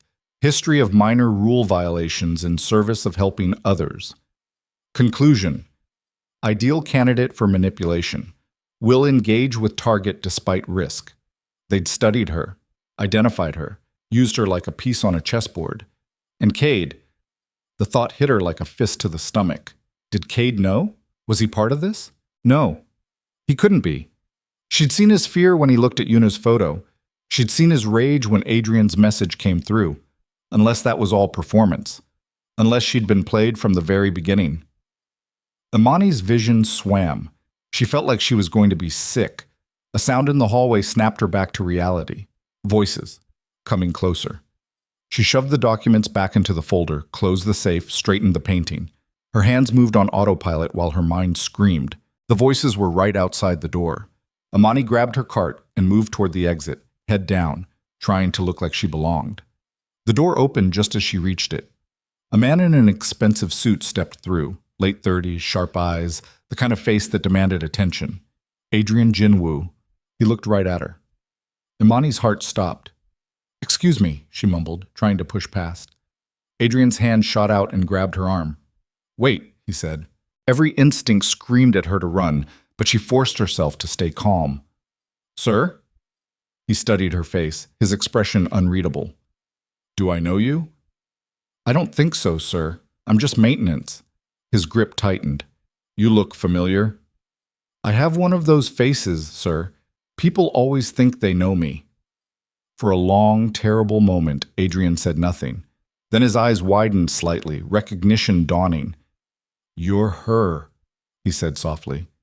You're the one who took my brother. Imani yanked her arm free and ran. Behind her, Adrian's voice cut through the hallway like a blade. Security! Lock down the building! Nobody leaves! She ran faster than she'd ever run in her life, abandoning the cart, abandoning the disguise, abandoning any pretense of invisibility. Alarms started blaring. Red lights flashed in the corridors. Imani hit the service stairwell and started descending, taking stairs 3 at a time. Her lungs burned. Her legs screamed. She could hear boots pounding above her, security closing in. 20 floors. 15. 10. A door burst open below her and 2 guards appeared, weapons drawn. Imani reversed direction, climbing now, her muscles on fire. She heard voices on the radio, coordinates, descriptions, orders to shoot if necessary. She was trapped. 5th floor. 8th. 12th. She burst through a door onto the 15th floor. A maintenance level, all exposed pipes and electrical panels. No windows. No exits except the way she'd come. Footsteps thundered in the stairwell behind her. Imani ran anyway, deeper into the mechanical spaces, looking for anything. A vent, a shaft, a miracle. She found a maintenance access panel in the floor. Her fingers scrabbled at the edges, nails breaking as she pried it open. Below was darkness and the sound of rushing air. HVAC system. Maybe. She didn't have time to think. Imani dropped through the opening just as the door behind her exploded inward. She fell, hit metal, slid, tumbled through darkness that smelled like dust and machinery oil. Her shoulder slammed into something solid and pain exploded through her body. Then she was falling again, this time into open air. She hit water, freezing, dark, so cold it stopped her heart. Her lungs seized. She couldn't breathe, couldn't see, couldn't tell which way was up. Imani kicked frantically, broke the surface, gasped for air. She was in the building's cooling system, an underground reservoir that fed the climate control. The water was chest deep, numbingly cold, lit only by emergency lights that cast everything in sickly yellow. Above her, she heard voices. Flashlights swept across the access opening she'd fallen through. She went into the system. Get a team down there! Imani waded through the water, teeth chattering, body shaking. There had to be another way out. Had to be. She found a service tunnel, barely 3 feet high, forcing her to crawl. The water was shallower here, only a few inches, but the cold had seeped into her bones. Her fingers were numb. Her lips felt like ice. Keep moving! Don't stop! Don't stop! The tunnel opened into a larger space, a pump room, machinery humming all around her. And there, on the far wall, a ladder leading up to a maintenance hatch. Imani climbed, her arms barely responding, her whole body betraying her. She pushed the hatch open and pulled herself through into blinding daylight. She was outside, street level, an alley behind the pinnacle, and standing 20 feet away, phone to his ear, was Cade. He saw her, ended the call, started moving toward her. Imani backed away, water streaming from her clothes, her whole body shaking. Stay away from me, she managed through chattering teeth. Cade stopped. What happened? I know what Adrian did. I know about the setup. Her voice broke. I know I was bait. His expression didn't change. Imani, tell me the truth. Right now. Did you know? Did I know what? That Adrian planned this. That he set me up to find you. That I was part of the trap from the beginning. Cade's face went very still. No. You're lying. I'm not. Then explain how I have a file with my name on it. Explain how Adrian knew exactly where you'd go, exactly who you'd trust. Explain how any of this makes sense. I can't. The admission hung between them like a blade. Imani felt something inside her crack. I trusted you. I know. I risked everything for you. I know. And you, her voice broke. You used me, just like Adrian did, just like everyone does. That's not true. Then what is true, Cade? Because right now I don't know what's real anymore. He took a step toward her, hands raised. What's real is that my sister is going to die tomorrow night if we don't stop it. What's real is that Adrian is playing games with both of us. What's real is that I need you and you need me, and everything else can wait until Yuna is safe. I don't believe you. Yes, you do. He was right. That was the worst part. Despite everything, despite the evidence, despite the betrayal, some stubborn part of her still believed him. I'm so stupid, Imani whispered. No, you're just human. Behind them, the sound of boots on pavement. Security had found the alley. Cade grabbed her hand. We need to go. Now. Imani pulled away. I'm done running. Then you're going to die. Maybe I deserve to. Imani, I'm so tired, Cade. I'm so tired of being used, of being invisible until someone needs something, of giving everything and getting nothing back. He moved close, so close she could feel the heat of his body against her frozen skin. Then don't do this for me. Do it for Yuna. She's innocent in all of this. She doesn't deserve to pay for my mistakes. Neither do I. I know. His voice dropped to barely a whisper. I know. And when this is over, if you never want to see me again, I'll disappear. I'll give you back your life. But right now, I'm begging you. Help me save my sister. Please. The footsteps were getting closer. Imani looked into Cade's eyes and saw the same desperate truth she'd seen that first night on the marble steps. He was broken. He was dangerous. He was probably going to get her killed. But that girl in the photograph, Yuna, with her bruised face and terrified eyes, didn't have anyone else. If you're lying to me, Imani said quietly, if this is another manipulation, I will make sure you regret it. I understand. And when this is done, you owe me the whole truth. Everything. Agreed. She took his hand. They ran as the alley filled with armed security, as bullets sparked off brick walls, as the world collapsed into chaos and violence. They ran until Imani's lungs gave out, until her legs buckled, until Cade half carried her into the stolen car and drove them back into the city's shadows. In the passenger seat, soaked and shaking and hollow inside, Imani clutched the folder she'd managed to keep. The evidence of Adrian's game, the proof of her own manipulation. Tomorrow night, everything would end, one way or another. And she still didn't know if the man sitting beside her was her ally or her enemy. But she was about to find out. The car fishtailed on icy pavement as Cade took a corner too fast, tires screaming against asphalt. Imani braced herself against the dashboard, her wet clothes clinging to her skin, her whole body shaking from cold and adrenaline and the crushing weight of betrayal. She couldn't look at him, didn't trust herself to speak. The folder sat in her lap like evidence at a trial where she was both victim and fool. Cade drove in silence for 20 minutes, weaving through back streets and industrial zones, checking the rearview mirror every few seconds. Finally, he pulled into an abandoned parking structure and killed the engine. The silence was suffocating. Say it, Imani said, her voice raw. Whatever you're thinking, just say it. Cade's hands were still gripping the steering wheel, knuckles white. I didn't know about the file. But you suspected something. Yes. The admission hit like a slap.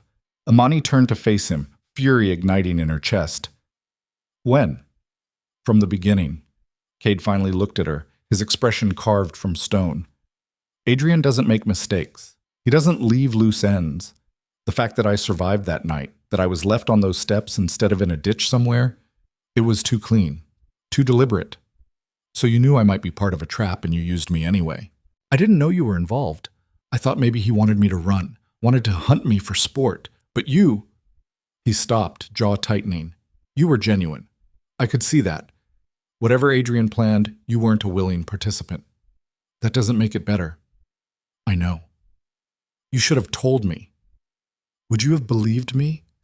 Would you have stayed if I'd said everything happening to us might be exactly what my brother wanted? Imani had no answer for that. She looked down at the folder, at the photograph of herself taken days before her life imploded. He's been watching me, studying me. He knew exactly what kind of person I am, exactly how I'd react. Adrian's good at reading people.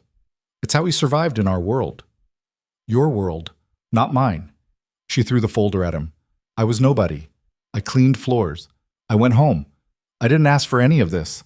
Cade caught the folder, opened it, and started reading. She watched his expression darken with each page, saw the muscle jump in his jaw when he reached the psychological profile. Subject demonstrates consistent pattern of intervention, he read aloud. Low self-preservation instinct, ideal candidate for manipulation. He looked up at her. He turned your best qualities into weapons. My stupidity, you mean? Your compassion, there's a difference. Is there? Imani's voice cracked.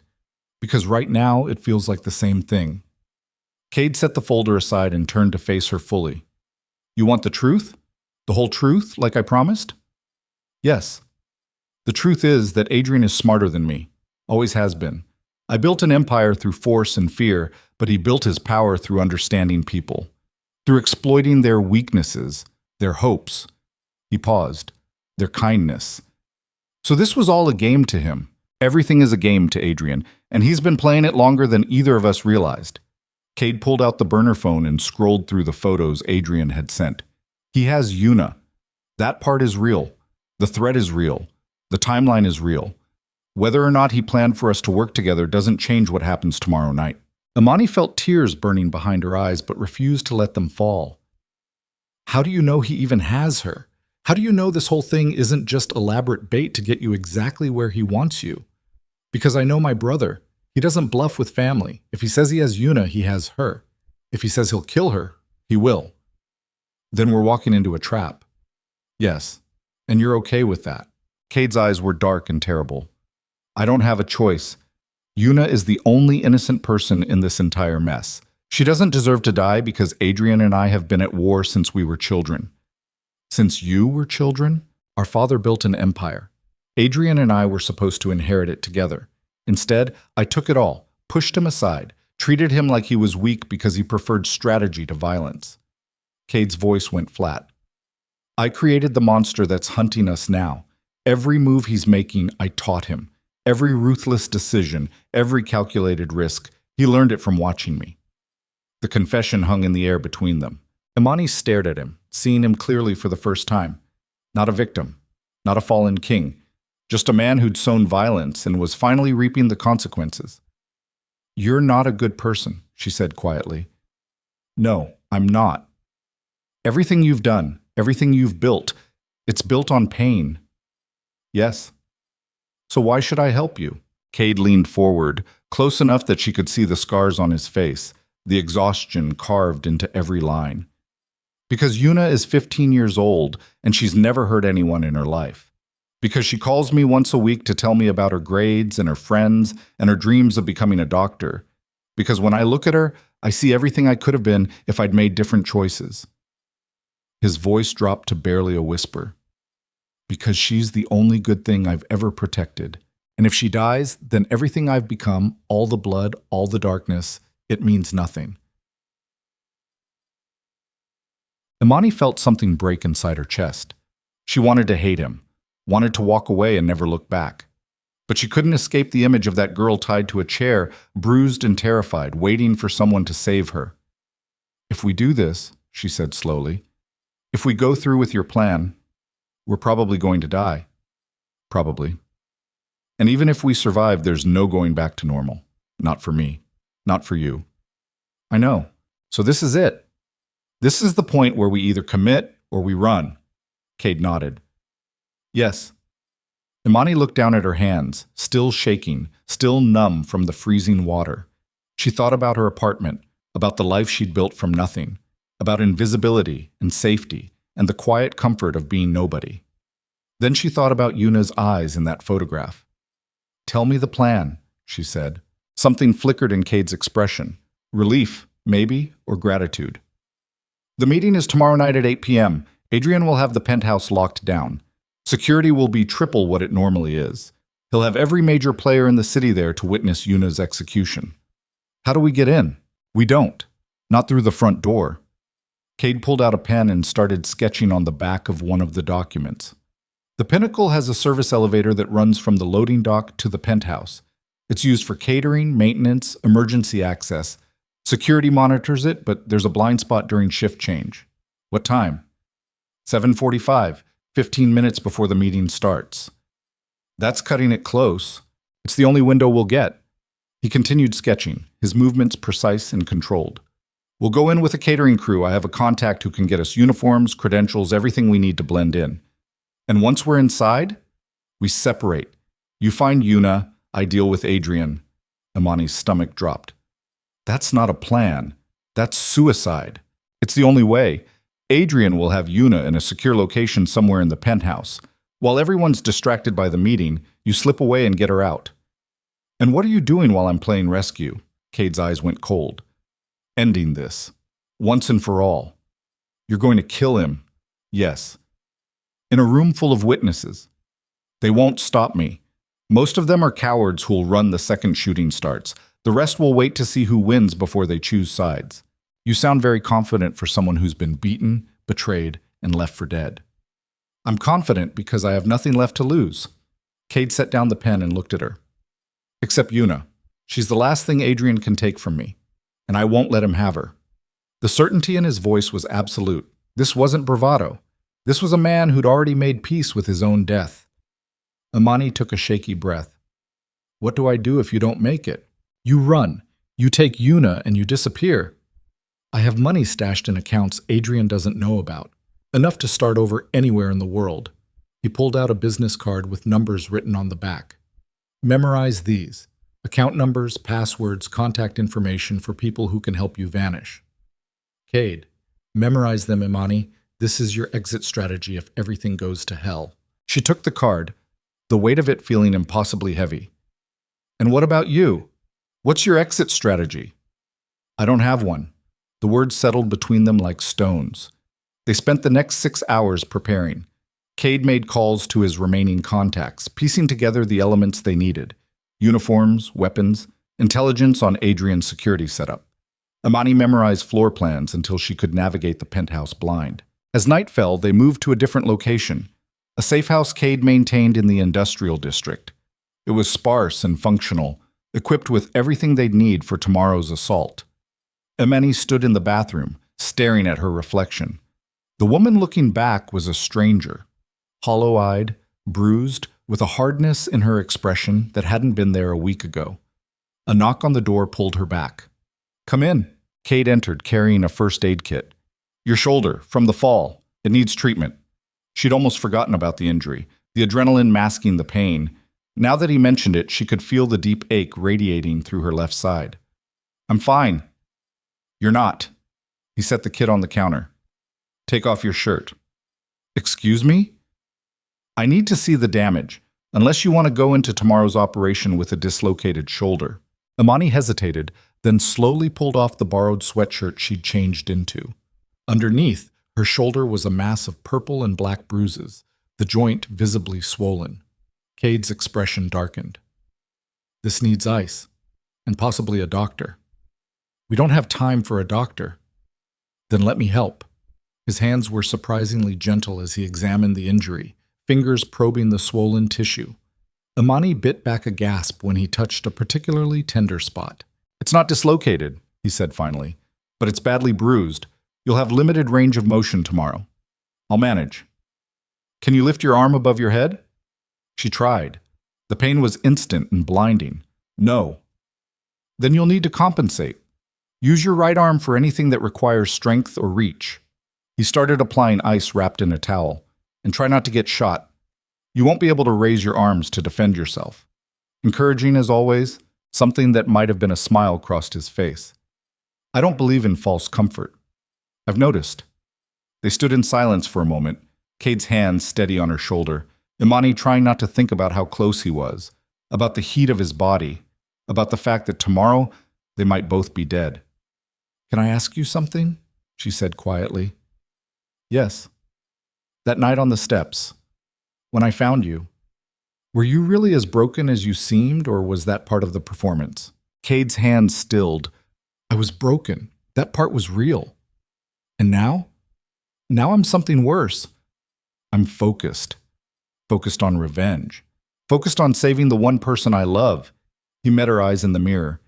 Everything else is just collateral damage. Including me? The question hung between them, sharp and dangerous. Cade slowly turned her to face him, his hands still on her shoulders. You stopped being collateral damage the moment you chose to stay. I don't know what that makes you. I don't know what this is between us, but I know you're not disposable. Not to me. Imani's breath caught. You're lying. I don't lie about things that matter. Everything you say is a lie.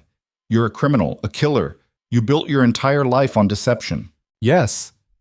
He leaned closer, close enough that she could feel his breath on her face. But not with you. Never with you. She should push him away, should maintain distance, maintain clarity, maintain some semblance of self-preservation. Instead, she reached up and touched his face, her fingers tracing the scar through his eyebrow. I don't trust you, she whispered. I know. I think you're going to get me killed. Probably. And I'm still here. Yes, you are. The kiss happened so naturally it felt inevitable. His mouth on hers, her hands in his hair, their bodies pressed together in the cramped bathroom. It was desperate and fierce and tasted like goodbye. When they finally broke apart, both breathing hard, Imani rested her forehead against his chest. This is insane, she said. I know. Tomorrow we're probably going to die. I know that too. So what are we doing? Cade pulled back just enough to look at her, his eyes dark and intense. We're taking what we can while we can, because tomorrow doesn't matter if we don't survive tonight. They moved to the bedroom, and for a few hours they let themselves forget about Adrian and traps and the impossible task waiting for them. They found comfort in each other's bodies, in the temporary oblivion of touch and heat, and the desperate need to feel something other than fear. Later, as dawn began to creep through the windows, Imani lay awake while Cade slept beside her. She studied his face in the dim light, the sharp angles, the scars, the way sleep softened some of his hardness, but never quite erased it. She thought about the girl she'd been a week ago, the invisible cleaner who kept her head down and never took risks. That girl was gone, burned away in the fire of choices that couldn't be unmade. Whoever she was now, whatever she'd become, there was no going back.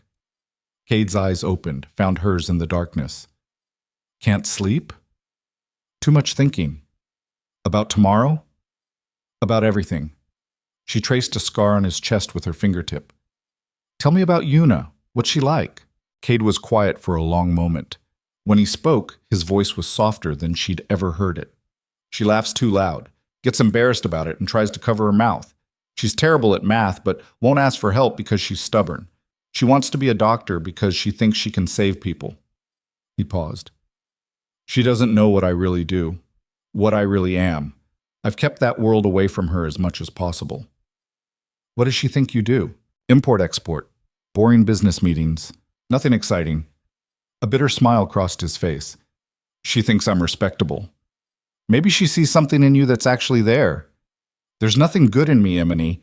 Yuna just hasn't looked close enough to see the truth. I'm looking close, and I see someone willing to die for his sister. That's not nothing. Cade turned to face her fully. You see what you want to see. Tomorrow, when the bullets start flying, when the blood starts spilling, you'll see what I really am, and you'll regret ever knowing me. Maybe. Or maybe I'll surprise you. You already have. The words settled between them, gentle and terrible at the same time.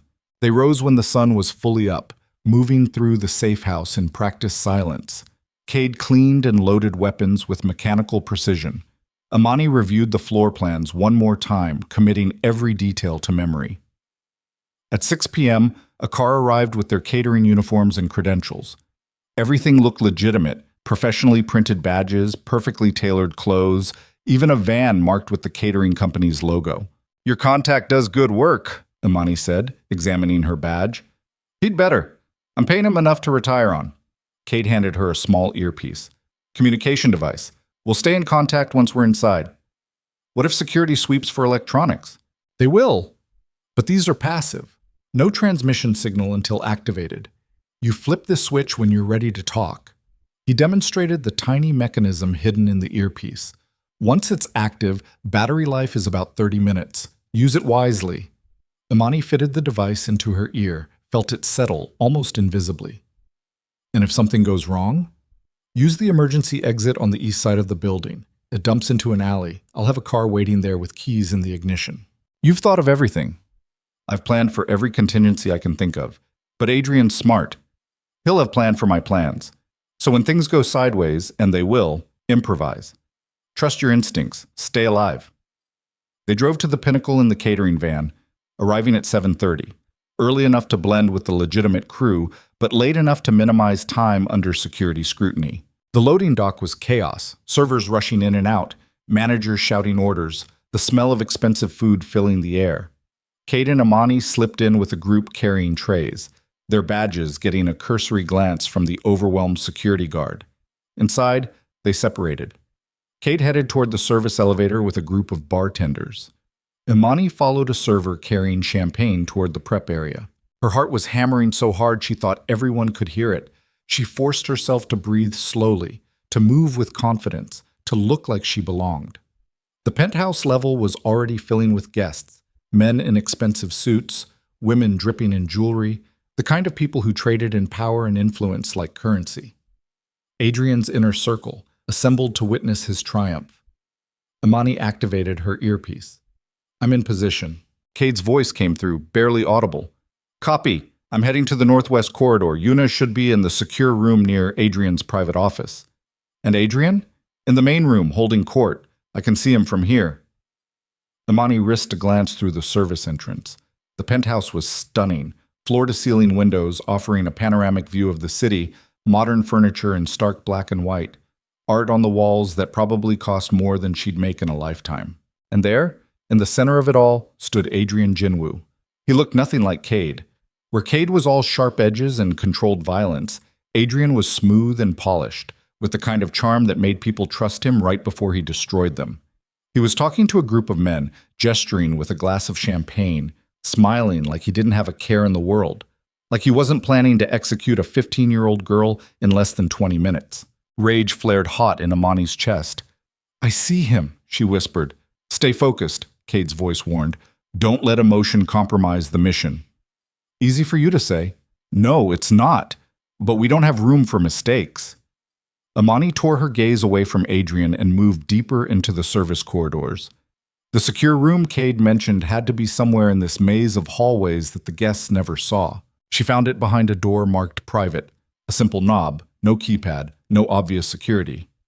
Too easy. Every instinct screamed trap. Cade, I found the room, but something's wrong. What? No security, no guards. It's too accessible. A pause. Then, he wants you to find her. He's expecting this. So what do? You go in anyway. We don't have another option. Imani's hand hovered over the doorknob. Every rational part of her brain said to run, to abort, to get out while she still could. But Yuna was on the other side of that door. She turned the knob. The room was small and windowless, lit by a single overhead bulb, and there, tied to a chair in the center, was Yuna Jinwoo. She looked exactly like her photograph. Dark hair, delicate features, so young it made Imani's chest ache. But she was alive. Her eyes widened when she saw Imani, hope and fear warring in her expression. Imani rushed forward, already reaching for the ropes. Yuna, I'm here to help. Your brother sent me. Who are you? Someone who's trying to fix a really bad situation. Stay quiet, okay? We're getting you out of here. She started working on the knots, her fingers clumsy with adrenaline. The ropes were tight, professionally done, meant to hold. Behind you, Yuna whispered, her eyes fixed on something over Imani's shoulder. Imani spun. Adrian Jinwoo stood in the doorway, flanked by two armed guards. He was still holding his champagne glass, still smiling that charming smile. Hello, Imani, he said pleasantly. I've been waiting for you. Her blood turned to ice. Surprised, Adrian stepped into the room, gesturing for his guards to stay in the hallway. You shouldn't be. I told you, I'm always 3 steps ahead. Let her go, Imani said, her voice steadier than she felt. Yuna has nothing to do with this. Oh, but she has everything to do with this. She's the bait that brings my dear brother exactly where I want him. Adrian took a sip of champagne. And you, my dear, you're the trigger that springs the trap. Cade knows it's a trap. He came anyway. Of course he did. Because he's predictable. Because I know exactly how he thinks, exactly what he values, exactly what he'll sacrifice everything for. Adrian's eyes glittered with something dark and triumphant. He's probably in the building right now, moving toward this room, thinking he's so clever, thinking he can save the day. He's going to kill you. Is he? Because I have 30 armed men in this penthouse. I have every exit covered. I have video surveillance on every corridor. Adrian leaned closer. I have every possible advantage, and all Cade has is rage and desperation and a cleaning woman who thinks she's a hero. The words cut deep, but Imani refused to flinch. You underestimate him. No. I understand him better than anyone alive. I've spent my entire life in his shadow, studying him, learning from him, waiting for my moment. Adrian's smile turned cold, and now my moment has finally arrived. In her ear, Cade's voice crackled to life. Imani, get out. It's a trap. The whole room is wired. Get out now. But before she could move, Adrian pulled a device from his pocket, a remote control, small and innocent looking. Looking for these? He said, pressing a button. The lights went out. Emergency lighting kicked in a second later, bathing everything in red. And from somewhere in the building, alarms started to scream. The game begins, Adrian said softly. Let's see if my brother truly is willing to sacrifice everything. He walked out, leaving Imani alone with Yuna and the two guards blocking the door. Through the earpiece, she could hear chaos, gunfire, shouting, the sounds of a battle erupting across the penthouse. Cade's voice cut through the noise, harsh and desperate. Imani, talk to me. Where are you? She looked at Yuna, at the guards, at the impossible situation closing in around them. I'm exactly where he wants me, she said. And then the door slammed shut, locks engaging with a sound like a death sentence, and she realized with crystalline clarity that they'd walked into something far worse than a trap. They'd walked into an execution. The locks engaged with a finality that echoed through Imani's bones. Red emergency lighting painted the small room in shades of blood, casting harsh shadows across Yuna's terrified face. The two guards remained motionless in front of the door, weapons drawn, expressions blank. Professional. Patient. Waiting. Imani's mind raced through options and found nothing but dead ends. The room had no windows, no ventilation shafts large enough to crawl through, no weapons within reach. Just her, a frightened girl, and two men trained to kill. Through the earpiece, chaos continued to unfold, gunfire punctuated by shouting, the crash of breaking glass, Cade's voice cutting through it all with clipped commands she couldn't fully hear. Cade, she whispered, turning slightly away from the guards. I'm locked in the secure room with Yuna. 2 armed guards, no exit. Static crackled. Then his voice came through, strained and breathless. Hold position. I'm coming. You can't. It's what Adrian wants. I don't care what he wants. More gunfire, closer this time. Imani heard Cade grunt in pain, heard the distinctive sound of a body hitting the floor. Cade? Cade, talk to me. I'm fine. Took one to the vest. Keep Yuna calm. I'm almost there. But Imani could hear the lie in his voice. He wasn't almost there. He was pinned down somewhere, fighting through Adrian's small army, bleeding and desperate and running out of time. She looked at Yuna, saw the girl's eyes fixed on her with a combination of hope and terror that made her chest ache. Your brother's coming, Imani said quietly. He's going to get us out of here. Who are you? Yuna's voice was small, broken from crying or screaming or both. Someone who made a really stupid decision to help a stranger. Turns out it's kind of my pattern. Are we going to die? The question hung in the red-lit air, too honest to deflect. I don't know, Imani admitted, but your brother is one of the most dangerous men I've ever met. If anyone can get us out of this, it's him. Adrian said Cade was dead. He told me they found his body in the river. Adrian lied about a lot of things.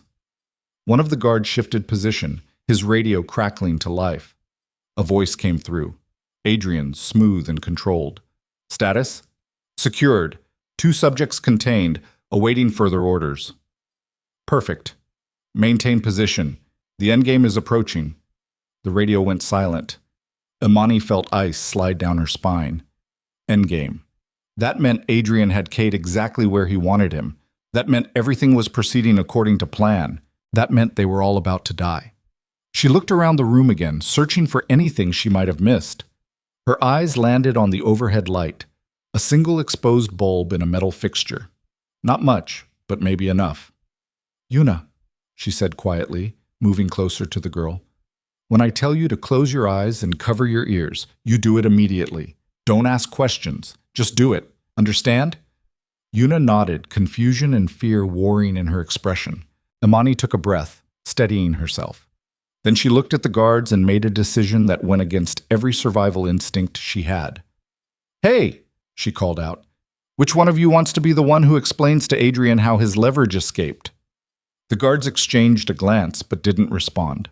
"Because that's what's about to happen," Imani continued, her voice gaining confidence she didn't feel. "Cade Jinwoo is coming through that door in about 30 seconds, and when he does, you both die. Or," she paused for effect, "you walk away now. Leave the door unlocked. Disappear. Survive the night." One guard's expression didn't change, but the other, younger, less experienced, shifted his weight almost imperceptibly. "Adrian's paying you what? A few thousand? 10? How much is your life worth?" "Shut up," the younger guard said. "Cade's killed 47 people that I know of. Probably more. And every single one of them thought they were safe because they had guns and numbers and a solid plan." Imani took a step forward. "You think you're different? You think you're special?" "I said shut up. He's going to come through that door like a force of nature, and you're going to die in this room, bleeding out on concrete for a paycheck that won't matter when you're dead." The younger guard's hand tightened on his weapon. "One more word and I shoot you myself. Then shoot me. But you'll still die when Cade arrives. The only difference is I won't be around to see it." For a long, terrible moment, nobody moved. Then the door exploded inward. Not kicked, not picked.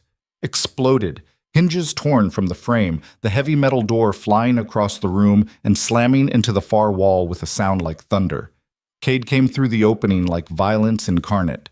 He moved faster than Imani's eyes could track, a knife in one hand, a gun in the other. The first guard managed to raise his weapon before Cade's blade opened his throat. The second guard got off a single shot that went wide before Cade put 2 bullets in his chest. Both men dropped within seconds. Cade stood in the doorway, chest heaving, covered in blood. Some his, some not. His shirt was torn, his face was cut, and his eyes held something feral and terrifying. Then his gaze found Yuna, and everything about him changed. The monster vanished. The brother remained. "Yuna," he said, his voice breaking on her name. "Cade?" She stared at him like she was seeing a ghost. "They said you were dead." He crossed the room in 3 strides, dropped to his knees in front of her chair, and started working on the ropes with shaking hands. "I'm here. I'm so sorry. I'm so sorry I let this happen." Tears were streaming down Yuna's face. "Adrian said, he said terrible things. I know, but it's over now. I'm getting you out of here." The ropes came free and Yuna collapsed into his arms, sobbing. Cade held her like she was the only thing keeping him tethered to humanity, his face buried in her hair, his shoulders shaking. Imani turned away, giving them a moment of privacy. Through the destroyed doorway, she could see the hallway beyond, bodies sprawled across expensive carpet, bullet holes in pristine walls, the evidence of Cade's violent path to this room. "We need to move," she said quietly. "Adrian knows we're here." Cade pulled back from Yuna, gently wiping tears from her face. "Can you walk?" She nodded, though her legs were shaking when she stood. "Stay close to me. Don't look at anything. Just keep moving." Cade handed Imani one of the guard's weapons. "You know how to use this? Point and shoot? Close enough." He moved to the doorway, checked the hallway, then gestured for them to follow. "East exit. 3 corridors away. We go fast, and we go quiet." They moved into the hallway, Cade leading, Imani bringing up the rear with Yuna between them. The penthouse was a war zone, furniture overturned, artwork destroyed, the acrid smell of gunpowder hanging in the air.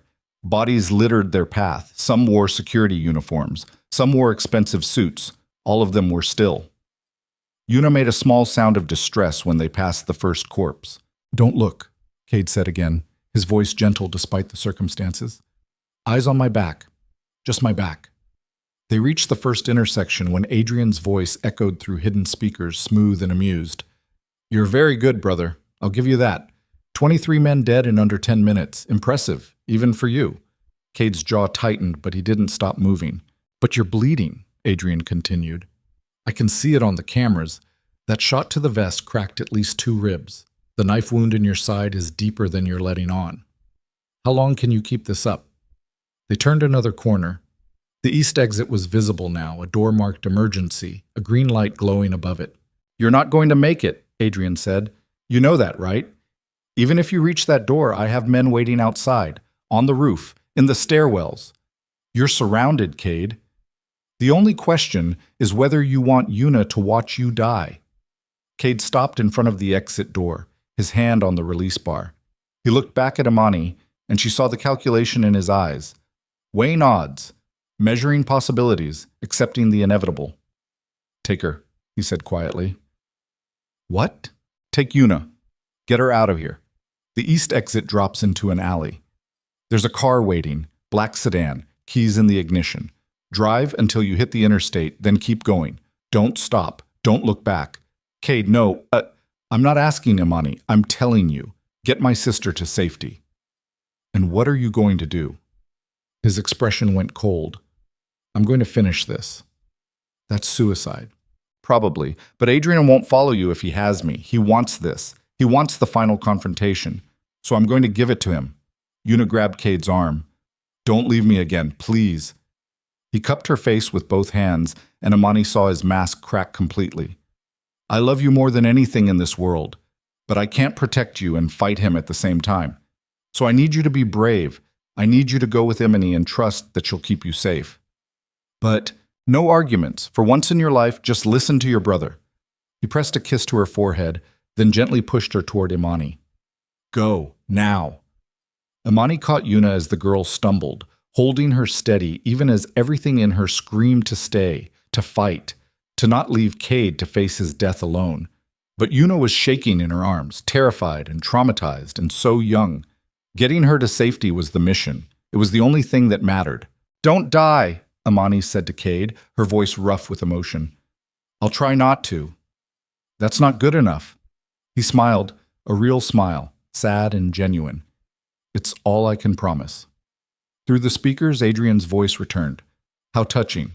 But the time for goodbyes has passed, brother. Come find me. Let's end this the way it was always meant to end." Cade turned away from them, checking his weapons, rolling his shoulders despite the pain it clearly caused. When he looked back one last time, his eyes found Imani's. "Thank you," he said simply, "for everything." Then he was gone, moving back into the penthouse with lethal purpose, leaving Imani alone with Yuna and a choice she'd already made. "Come on," she said, pushing open the exit door. "We need to go." They descended stairs 2 at a time, Yuna's hand gripped tight in hers. Behind them, Imani heard gunfire erupt again, the final battle beginning. The alley was exactly where Cade said it would be, and so was the car. Imani shoved Yuna into the passenger seat, slid behind the wheel, and fired up the engine. "Wait," Yuna said. "We can't just leave him. We have to." "But he'll die." "Maybe. Or maybe he'll surprise us both." Imani threw the car into gear. "Your brother is the most stubborn, dangerous, impossible man I've ever met. If anyone can survive this, it's him." She didn't believe her own words, but she said them anyway because Yuna needed to hear them. They drove through city streets turned surreal by adrenaline and fear, every siren making Imani's heart jump, every dark sedan looking like a threat. She took random turns, doubled back, did everything she could to make sure they weren't being followed. Beside her, Yuna sat in shocked silence, tears streaming down her face, her hand shaking in her lap. "Where are we going?" she finally asked. "Away. Somewhere safe. Somewhere Adrian can't reach you." "I don't understand any of this. I don't understand what Cade did, or why Adrian hates him so much, or—" Her voice broke. "Why did this happen?" Imani didn't have answers, didn't have comfort to offer. She just drove, putting miles between them and the pinnacle, between them and the war happening in that building. They were 30 miles out when her phone rang, the burner Cade had given her. Imani pulled over, her hands trembling as she answered. "Hello?" Silence. Then a voice she didn't recognize. Is this Imani Reyes? Who's asking? My name is Marcus. I worked for Cade Jinwoo. He wanted me to contact you if certain conditions were met. Imani's stomach dropped. What conditions? The condition that he didn't walk out of the pinnacle alive. The world tilted. Yuna made a small, broken sound beside her. No, Imani said. No, that's not... Ma'am, I'm sorry. But Cade's last instructions were very clear. I'm to provide you with account information, safe houses, contacts who can help you and the girl disappear, everything you need to start over. I don't want to start over. I want to know what happened. Marcus was quiet for a moment. What happened is that Cade Jinwoo walked into Adrian's trap knowing he wouldn't walk out. What happened is that he chose his sister's life over his own. What happened is exactly what he planned from the beginning. You're lying. I wish I was. Imani closed her eyes, felt tears burning behind her lids. Tell me he's dead. I need to hear you say it. Reports are coming in now. There was a fire. Explosions on the penthouse level. The whole top floor of the pinnacle is gone. Marcus paused. There are no survivors. The phone slipped from Imani's hand. Beside her, Yuna was sobbing. Deep, wrenching sounds that spoke of a pain too big for words. Imani sat in the driver's seat of a stolen car on the side of a dark highway and let herself feel the loss. Not just of Cade, but of everything, her old life, her innocence, her belief that good choices led to good outcomes. She'd saved a girl, and it had cost a man his life. The math didn't balance. It never would. But as she sat there, something Marcus said penetrated the fog of grief. Reports are coming in, not confirmation. Reports. Imani grabbed the phone. Marcus? You still there? Yes. You said reports, not facts. Reports. That's correct? So, you don't actually know if Cade's dead. A pause. No bodies have been recovered, but in a fire that intense, no bodies means no confirmation. Ma'am, tell me about the account numbers, the safe houses, everything Cade set up. Marcus hesitated, then began reciting information. Imani memorized it all, locations, passwords, contact names. The infrastructure of a new life, built by a man who'd anticipated his own death. When Marcus finished, Imani had one more question. If he's alive, if by some miracle he survived, where would he go? I can't answer that. Can't or won't. Both. If Cade survived, he'll stay dead. It's the only way to keep Adrian from coming after him again, the only way to keep Eunice safe. So she'll never know if her brother is alive or dead. That's the price of safety, ma'am. Some truths are too dangerous to know. Marcus ended the call. Imani sat in the darkness, processing everything. Then she looked at Yuna, this girl who'd lost everything in one night, who'd watched her world burn down around her. Listen to me, Imani said gently. We have choices to make. We can disappear. Start over somewhere new. Live quiet lives where nobody knows who we are or what happened to us. Without knowing if Cade's alive? Maybe. Or we can trust that if he survived, he did it to protect you. That him staying dead, officially, is the only way to keep you safe. Yuna wiped at her tears with shaking hands. I don't know how to do this. I don't know how to be without him. Neither do I, Imani admitted. But we're going to figure it out together. She pulled back onto the highway and drove through the night, heading toward a future neither of them had chosen, but both would have to navigate. 3 days later, they were in a small coastal town 2,000 miles away. Imani rented an apartment using one of the accounts Cade had set up, registered under a name that meant nothing to anyone. Yuna was quiet, withdrawn, grieving in a way that had no timeline or easy resolution. Imani did what she could, made sure the girl ate, made sure she slept, made sure she had space to process the trauma. At night, Imani stood on the apartment's small balcony and stared at the ocean, thinking about a man who'd walked into fire to save his sister, wondering if he'd survived, wondering if she'd ever know. The news coverage of the Pinnacle fire dominated headlines for a week. 27 dead. Adrian Jinwoo among them, according to dental records. The crime empire he'd briefly controlled was already fracturing, splintering into smaller factions fighting over scraps. Cade's name never appeared in any report. Officially, he'd been dead for weeks. Unofficially, he'd become a ghost story, the crime lord who'd destroyed his brother's empire from beyond the grave. But there were rumors, whispers in the underground, sightings that were never confirmed. A man matching his description seen in 3 different countries. Money moving through accounts that should have been frozen. Imani didn't chase the rumors, didn't try to confirm or deny them. She just lived each day, helping Yuna slowly rebuild something like a normal life.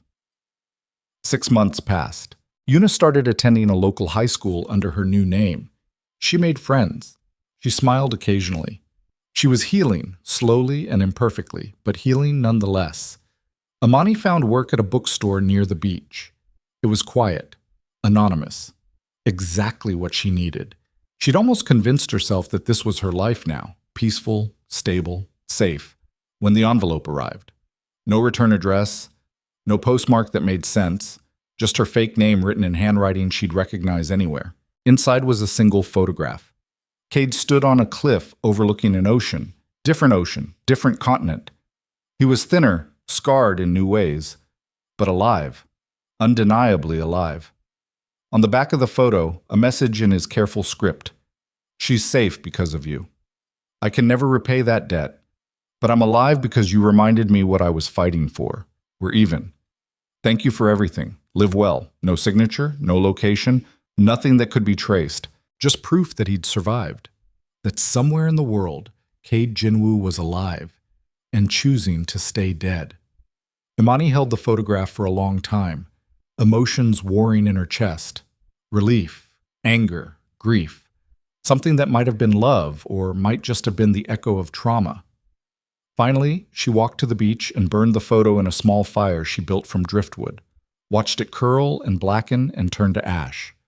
Watched the evidence of his survival disappear like he'd disappeared. Some secrets were meant to stay buried. That night she found Yuna on the apartment balcony staring at the stars. "You okay?" Imani asked. "I had a dream about Cade. He was standing on a cliff somewhere. He looked peaceful." Imani's breath caught. "Yeah? Yeah, it felt real, like maybe he's out there somewhere." Yuna looked at her. "Do you think that's possible? Or am I just hoping for something that can't be true?" Imani thought about the photograph, about ashes scattered on a beach, about the choice to let the dead stay dead. "I think," she said carefully, "that your brother loved you more than anything in the world. And I think that kind of love doesn't just disappear. Whether he's alive or gone, he's protecting you. That's all that matters." Yuna nodded slowly, seeming to find peace in the words. They stood together on the balcony, 2 women who'd survived the fire and come out changed on the other side. Not better, not whole, but alive. And sometimes, Imani was learning, survival was enough. She thought about the girl she'd been 7 months ago, invisible, careful, living half a life. That girl was gone, burned away in the same fire that had consumed Cade's empire. In her place stood someone harder, someone who'd learned that kindness could be weaponized, that trust could be fatal, that the line between victim and survivor was drawn in blood and choice, but also someone who'd learned that not all kindness was a trap, that some people were worth the risk, that even in the darkest places, small acts of compassion could change everything.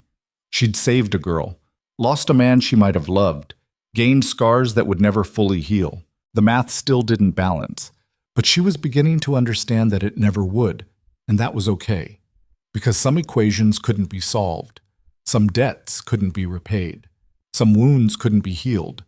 You just learned to carry them, to live with the weight, to find meaning in the survival itself. Imani looked out at the endless ocean and thought about invisible girls and fallen kings and the choices that defined who you became. She thought about snow falling on marble steps, about a moment of compassion that had detonated her entire world. And she realized, with a clarity that felt like revelation, that she'd make the same choice again, because that was who she was, who she'd always been. Someone who stopped when others walked past, someone who offered shelter in the storm, someone whose greatest weakness and greatest strength were the same thing. She was visible now, could never go back to being nobody. But standing on that balcony with Yuna beside her, watching stars reflect on dark water, Imani understood that visibility wasn't the curse she'd once thought it was. It was just being human, flawed, complicated, dangerous and kind in equal measure. She'd crossed a line she could never uncross, made choices she couldn't unmake, changed in ways that were permanent and profound. But she'd also lived, really lived, felt things she'd never allowed herself to feel, became someone she'd never imagined she could be. And somewhere out there, on a different cliff overlooking a different ocean, a man who'd learned to be human again was doing the same thing, living with the weight, carrying the scars, surviving. It wasn't a happy ending, wasn't the resolution either of them had imagined, but it was real, it was honest, it was earned. And in a world built on lies and violence and broken promises, maybe that was the only kind of ending worth having. Imani stayed on the balcony long after Yuna went to bed, watching the tide come in and go out, thinking about the difference between existing and living. She'd spent 3 years existing as a ghost in other people's buildings. Now she was living in her own story, messy and painful and far from perfect, but hers. Entirely, irrevocably, hers. And when she finally went inside and locked the door behind her, she didn't look back at the ocean or think about cliff edges or wonder about men who became ghosts to protect the people they loved. She just moved forward into whatever tomorrow would bring. One step at a time. One choice at a time. One heartbeat at a time. Alive. The end.